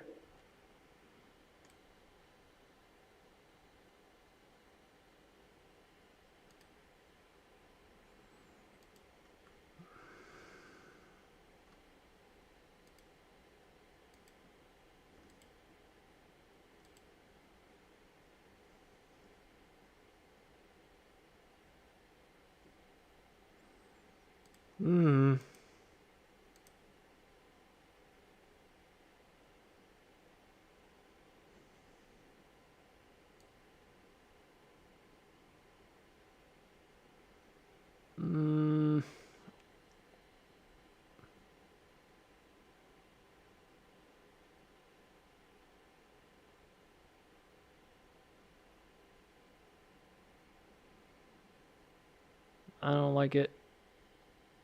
It's not. There's too much risk for the reward. You're not seeing any strength in these buy-ups. Like, some of these take a long time. Like, this is a 4-hour chart. This took a long time. It's like 2.5, 3 months, and it finally breaks out. And these are like kind of the biggest runs that I'm seeing on these low bottoms. It's like, that's 100%. You're like, yeah, that's great. But you had to get in at just the right time to get that full 100%. And who knows? Like, it's just a creek jump, I guess. So The rest of these are kind of the same way. It's like every time it gets low, it takes a minute. Like this is again, divergent for like months, and then it finally breaks out, and then it just stays flat for like half a year, and then it pops. So there's just a lot of slow like waiting. These ones would be the nicest ones, I guess, to catch, where it really just hits a bottom and bounces like 50 or 60%. Yeah, it's I guess a decent enough stock to trade short term. Let me see. It's about a 1 month trade. Here's my bigger concern. I'm looking over here at these drops, and there's no divergence here at all, which is just saying that like volume is kind of following through with strength here, and there's not really anything that's showing that, oh, it should be going the other way. You can see there's a narrowing here on MFI, which is a positive, but it's just an indicator. It doesn't necessarily mean anything else, and it could go until June.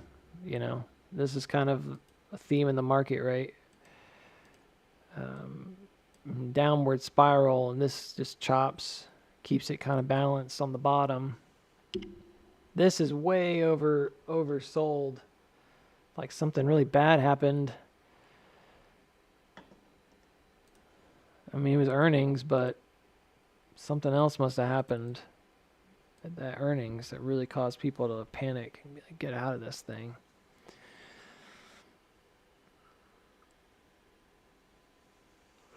I'm not liking this. See this? Look at when it hit like a low and then it started turning up. And then notice that that's the point at which it comes back to later. When this finally like catches up. I don't know how to trade that. I have no idea how to trade that. You know what I mean? The only thing I could suggest, again, is like a simple trend. That's it. But this divergence, this is not even like, it does not make any sense. It starts back here, I suppose, and that's really where you come back to, which is one of the things I mark off on charts is like, where did the divergence start? Because it's often a place of interest for people, but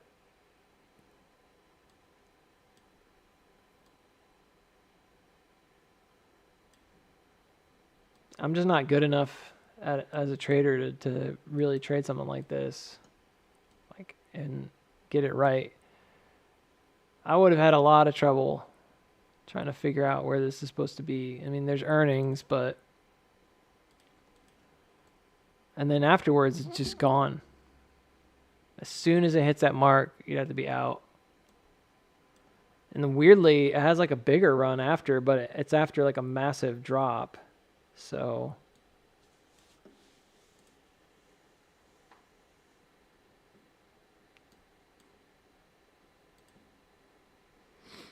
okay, so I'm thinking long term, this is like a widening. That's what it looks like to me. Is that there was a spread that started widening out when it got to this peak. You can see it's like starting to get more and more volatile. This looks like that cat ear that just dumps. Kind of like what happened with AMC. I mean, I hate to say it, but I don't think it came low enough. It just doesn't look like it's low enough to me.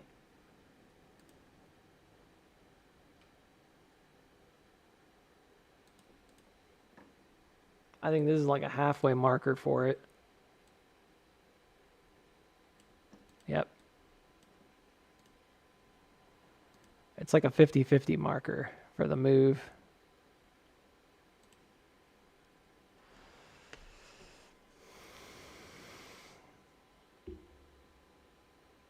This is not one I think would be easy to trade.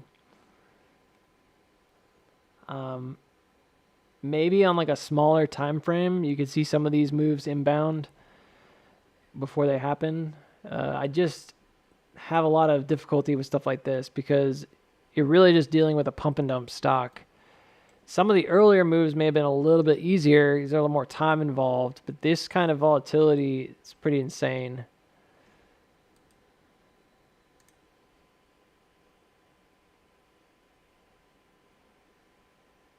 just on principle of it being extremely oversold, you might think it's a good trade. And it before this time period, it kind of looks regular, like a regular stock, like something that would, have rebounds and stuff like that. I mean, it's trading at pretty normal levels. It's not like a penny stock. But then here, it's just like gone. They just dumped it. Just completely liquidated.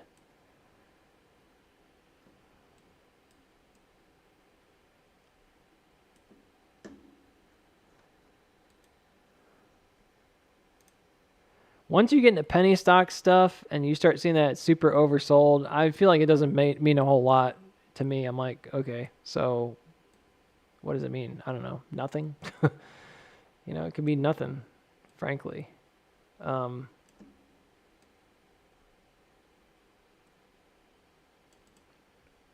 Yeah, I think it's trying to target 14 cents. And, there could be bumps and pops along the way that are just kind of like head fakes and stuff. But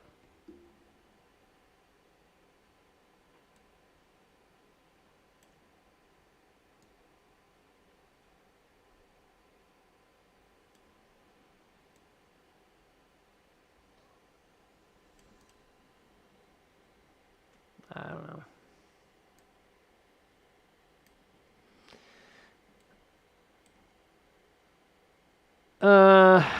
I can't do another one. I got to get going, but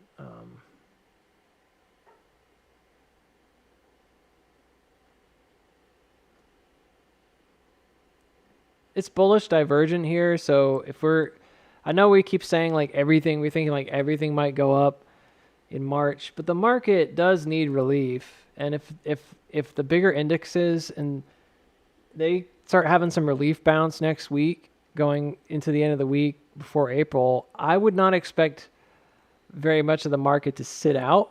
Like there might be some that go more sideways. This could be one of those that goes more sideways. This does have a divergence on a shorter time frame here that looks decent. I don't see it on MFI, which means the volume is still pretty convinced it's going down. But sure, if this broke out, and this is how I would probably have to trade it. If this broke out here, let's try and if this jumped out and like turns up and then jumps this creek, you kind of have to see like two things happen. Passes back above 30 to 33 maybe on RSI on the 1 hour and pushes up here to like 35. I think you might get a pop. You might.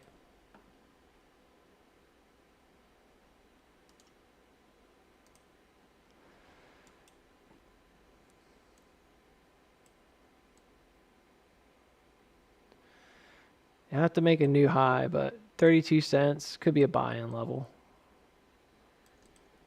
Where does it go?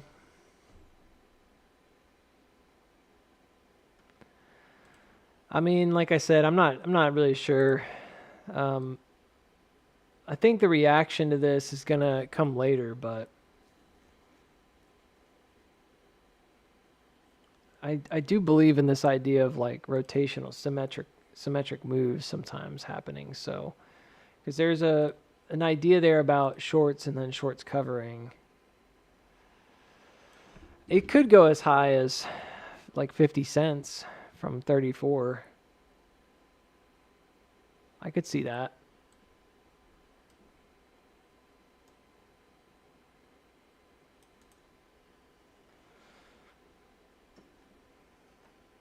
So what I would do is I would trade it and then I would have like a stop here. And I probably wouldn't trade beyond that line if it goes back down. Assuming that it holds and it jumps up, I would be like, yeah, this is now a stop for me. Because like if it dropped back through there, it's probably just going to capitulate, go down. Super weak. And then I'd have like a sell level, maybe on the gap fill, which isn't very high. But I'd have probably a sell level around 40 cents. And then another one at like 49. and then again the stop. So I don't find it to be the best trade ever. Could it go crazy high? I mean, anything could happen in the market. I don't know. I'm not seeing any evidence here that suggests there's an upward tilt to any of this. Not really. There's no strong support. This is probably the last uptrend that I can see right there, but it came after an SOW. See that? So to me, that's not really a lot of strength. I think we're going to see that kind of motion play out here too, like that same directional input may play out over here somehow. That's it. I need to blow my nose. Maybe cough again, blow up everybody's earphones. Let me just do the once over and look at stuff. I wanted to get to AMC's chart today, but it's okay. We did some charting on it. Just didn't do what I wanted.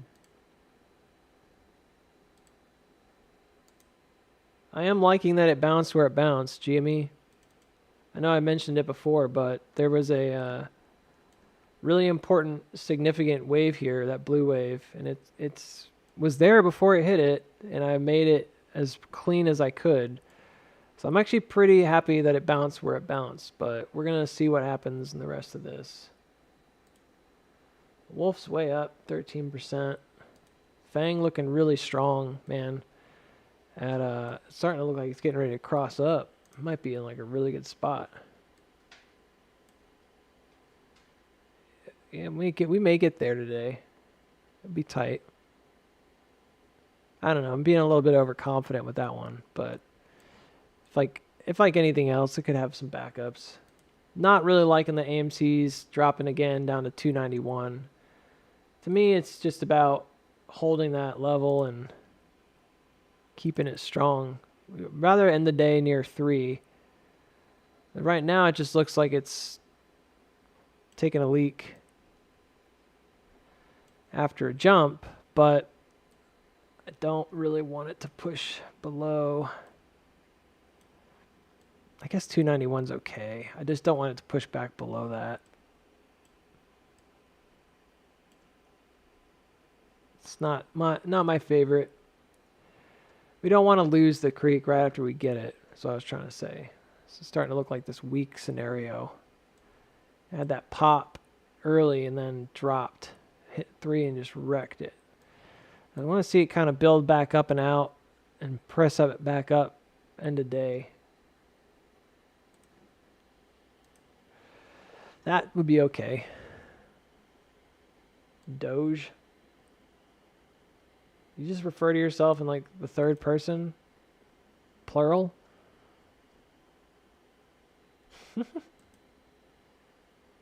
$560. Yeah, we're not rocketing right now, Dave. We're going to have a big bounce, but I don't think we're going to go to the moon. I think we're going to dump. But that's my opinion. We will see what happens on April 2nd. Unless you can mind read, I don't think you're going to have a certain outcome. This looks okay. It is on its way to holding, but it needs to hold up. I haven't looked at Doge in a while. I'm still holding on to shares and stuff. But with everything going on with Bitcoin, I'm just not sure about it. Man, I keep losing these charts. It's going to drive me crazy. Yeah, I remember talking about 21 and really wanting that to hold, and it did not. This is the creek, and it dumped it, so it's flushed. From a big perspective, looks like this continued. So that does look like a wave cross here that found support. So given that, we're not even close yet, but it's got to get up over like 20 cents again. It makes sense that that would be the case because that's where the top is. So there's a chance to re-break here, but we dive beneath the daily 180. We're beneath it again. So it's showing some serious struggle here to try to keep up the motions.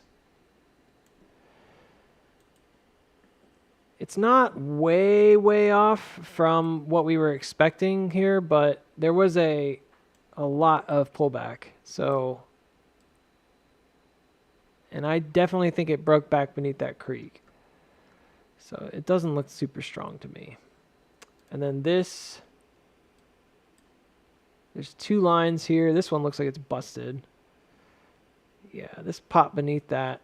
So that's a break there down. So that's a weakness. There was no strength there.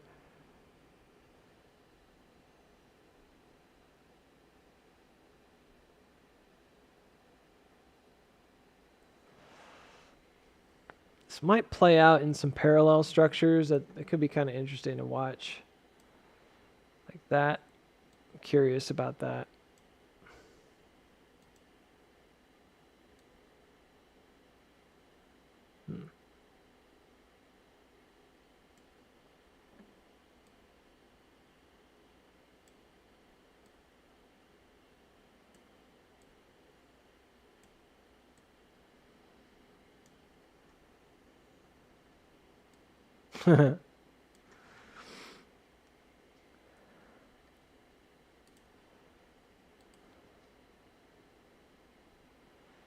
I mean, everything about this is pretty textbook, which is nice. I mean, it came back down to a wave, like a fan level, which is right there. But it did lose, I think, the creek that mattered more, which was this double top from back in 2021.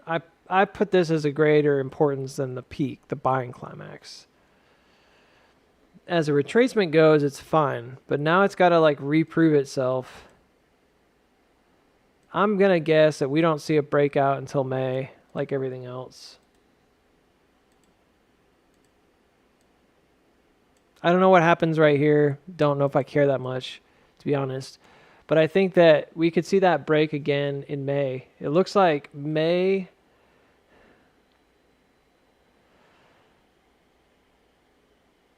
We're talking about 21 cents to 30 cents here. And then go. That looks correct.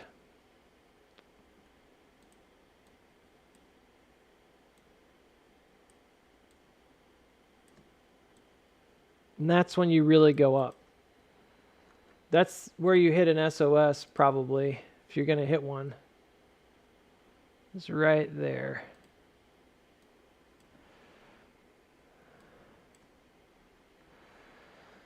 Yeah, but this is really narrow, which is somewhat positive. It looks a little like a narrowing, which is a bullish setup. The poor man's way of doing that is just to take that top and work it towards the bottom, because usually that narrowing results in like a 62% pop.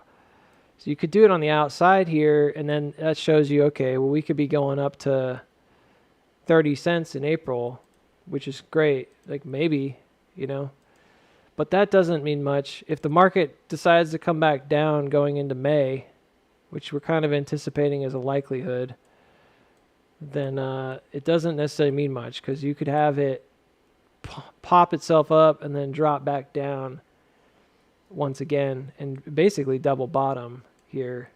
That to me looks pretty realistic. Like that's what I would maybe expect.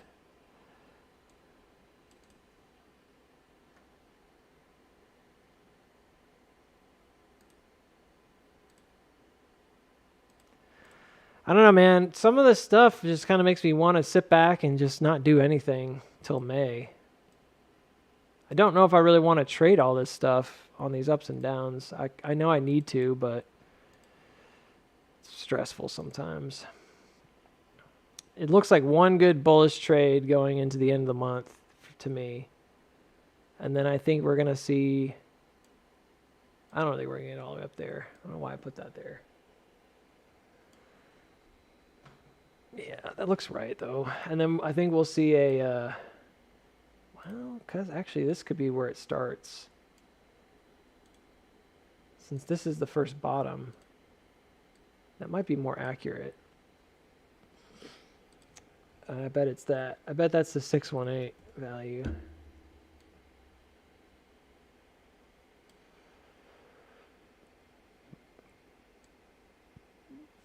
From the bottom, that's a 0.5 retrace. So that actually suggests it doesn't go up past 23 cents. From the breakout, it's a 786. So it's very easy. And both of those are, by the way, are marked off with the fibs. So you don't have to have me to do it for you. You can do it yourself, draw the fib down. So that's the 618, 62. That's like your golden pocket. This is the 0.5. So just like everything else, guys, this is exactly like IWM and everything. Everything looks like it's trying to go back to this drop that we incurred early on in February. It's really no different. I know it seems like everything seems a little different because the charts are unique. But if you look carefully, you're seeing that same pattern appear in like everything. Like we're looking to go back and retest that area that we kind of messed with going into February, and that drop down. Those February floors are really important right there. It's all the same.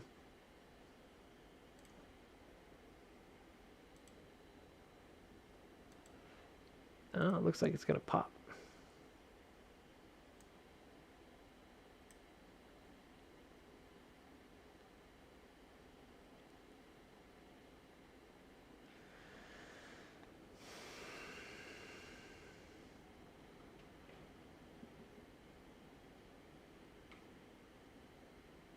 Yeah, and then that's the 786 level right there. So at highest, if this has like a really big rally, I think it could go up top.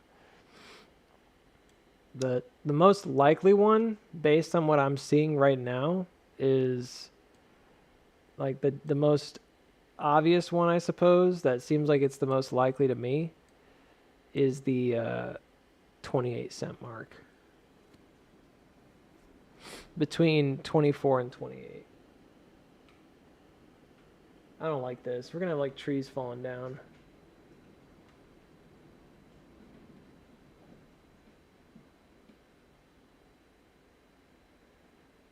Oh, lordy.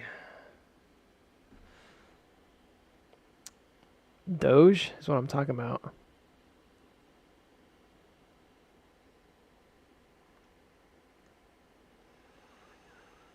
Yeah. There's nothing like wrong with Doge as a play here. I'm just saying like the nature of the. Oh, I got those numbers slightly off. I don't know why I did that.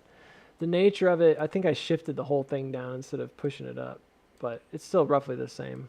It's like barely off. The nature of it is just a retracement level, so don't worry about it. This is going to be like a double bottom market situation. Or double down, I should say. Yeah.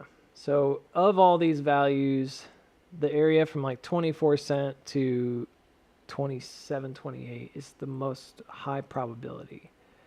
The lower end probability, in my opinion, is coming all the way up to 30 cents. I think that's kind of low end, but you never know. You know, rallies happen, so whatever. They just do. Obviously, if something changes and April comes around and there's a big news event going into that tariff thing, we'll see. It looks ready to go. This to me looks good. It's like everything else. It looks okay. It's just, I don't think that the bounces are going to be what people think they're going to be. I think they're going to be the cat ear, like that second ear here. And I think we're going to test down again in the market. And the real question there is not, in my mind, it's more of a when question, but the real question is just how low are you going to go? This could come down pretty far. Yeah, it's going to be a weird time going into May. I wonder why you come all the way back here though. There is an SOW right there, like it pushed low. I'm sure of that. I wonder why you come back down.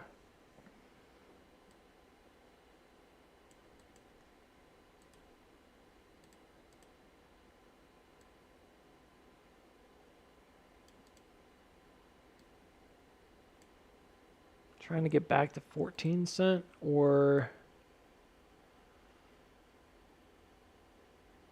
13 cent. One of those two. It's like all the way back down.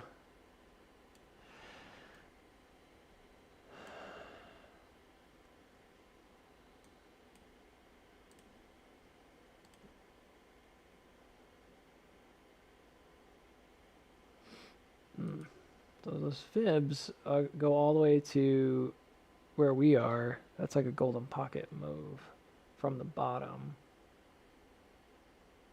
From the breakout, which is actually here, that's the 786. So after it left, it found support. That's right in that 786 pocket, which explains those markers. Okay. I think there's enough reason there to say that if the market does turn down again, that's probably where it goes. I've got like 3 or 4 different things that suggest that that's likely. So all this means is that you've got a creek cross. You see a bounce here. It pops up into March and then it dumps back down going into mid-April, late April, whatever it is. And then it chops low. RSI could do different things. It may not come down that far. I'm just doing a direct line, but it may not go that far down. I don't know. This looks pretty clean, so who knows? Depends on when it hits the bottom. This is where I want to see some serious bullish divergence, though, if we can get it. It's the same as like AMC. This is where I want to see it kind of like not go low if it can avoid it. Because that's the big buy-in. You get a lower low here and you get a divergent RSI. That's where you want the money. That's the big one.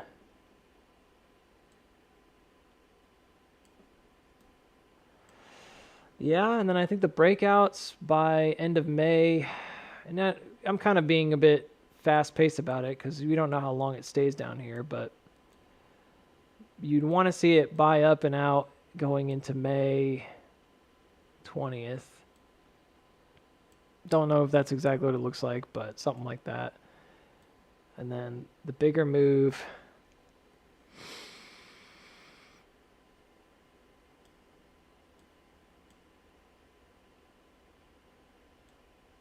It kind of looks like a handle.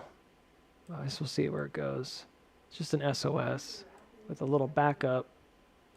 It might actually get there sooner than later because the 14th I think would be a good date to like have on the calendar, the 14th of May, but I wonder if we don't take off till like right at the beginning of June or like right before it and then we go up. And that's the 50-50 I think on this move, more likely than not. Yeah, it's going into like a macro SOS phase.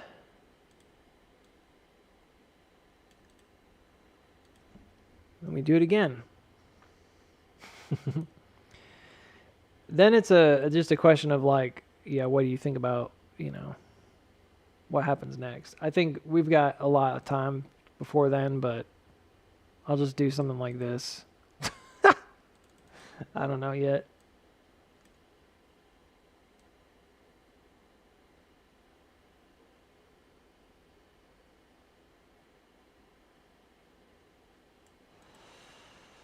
It just depends. The market is flexible in that way. We could find trajectories that support our ideas, but we don't really know. I mean, this could come all the way back down and do it again. I'm thinking that it would be illogical to do that, but what makes more sense is like really consolidate and fight for a breakout here for a while and just really build up strength if it's going to go. And then pop.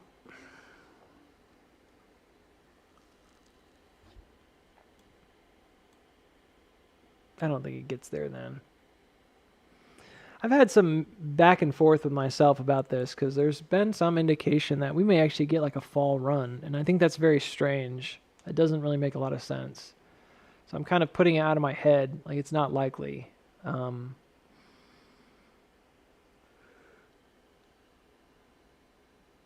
Maybe there is a fall run, but it's like something of like in the middle here, right? Like after this big one, you get a sell off, and then there's a bigger fall run here.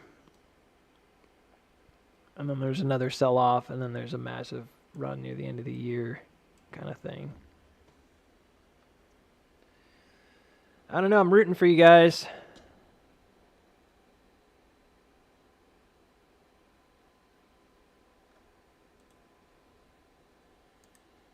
Nova?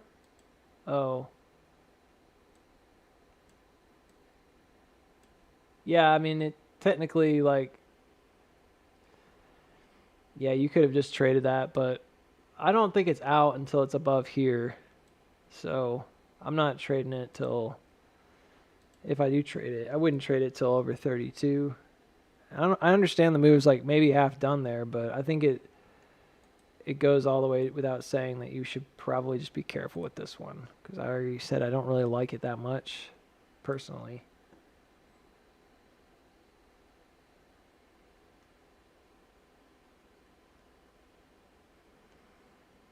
What are you trying to say? Eggs are back under $5. Is that the news? That's going to send the market rising. I remember when eggs were $2.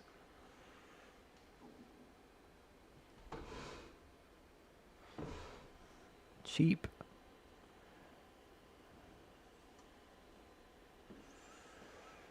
Whatever, dude. I mean, you're probably right. I like eggs too, but whatever. You're probably right. I don't know. I don't really care. I called the moves I called the bounce before we got here. I don't really need to know what the actual like catalyst is eggs, or if it's non-government shutdown or whatever. I don't know. I knew it was going to be here. There had to be something. We got CPI, we got eggs, we got government not shutting down. That would be nice. I still think from a technicals perspective, we're like right there, guys. We're not quite out. Really close. So just be mindful that like more can happen. I am bullish on it. I've already talked through this. So yeah. I appreciate you guys. Hope you have a good weekend. Hopefully we're having a better week next week come Monday. That we get Trump's doing a lot with tariffs. We're all aware of that, but I don't know about QE in general. We'll see.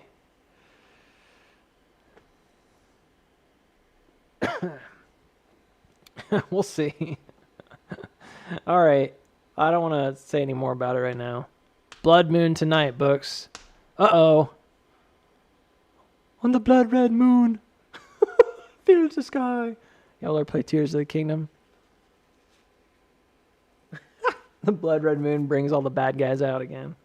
Does it too in Terraria. That game has blood red moons. Blood moons. Bad guys go crazy. That must come from some kind of, sounds like a Scandinavian myth or something. Vampires or something. I don't know. I'm feeling goofy because I need to eat. I haven't eaten yet. I streamed like all day today, so this is a lot. I'm glad I got on, but at the same time, we didn't really see too much happen. Most of the move was this morning. We talked a lot about a lot of different things, but I do appreciate you guys hanging out. I hope you have a great weekend, and we will maybe catch up with you on Monday.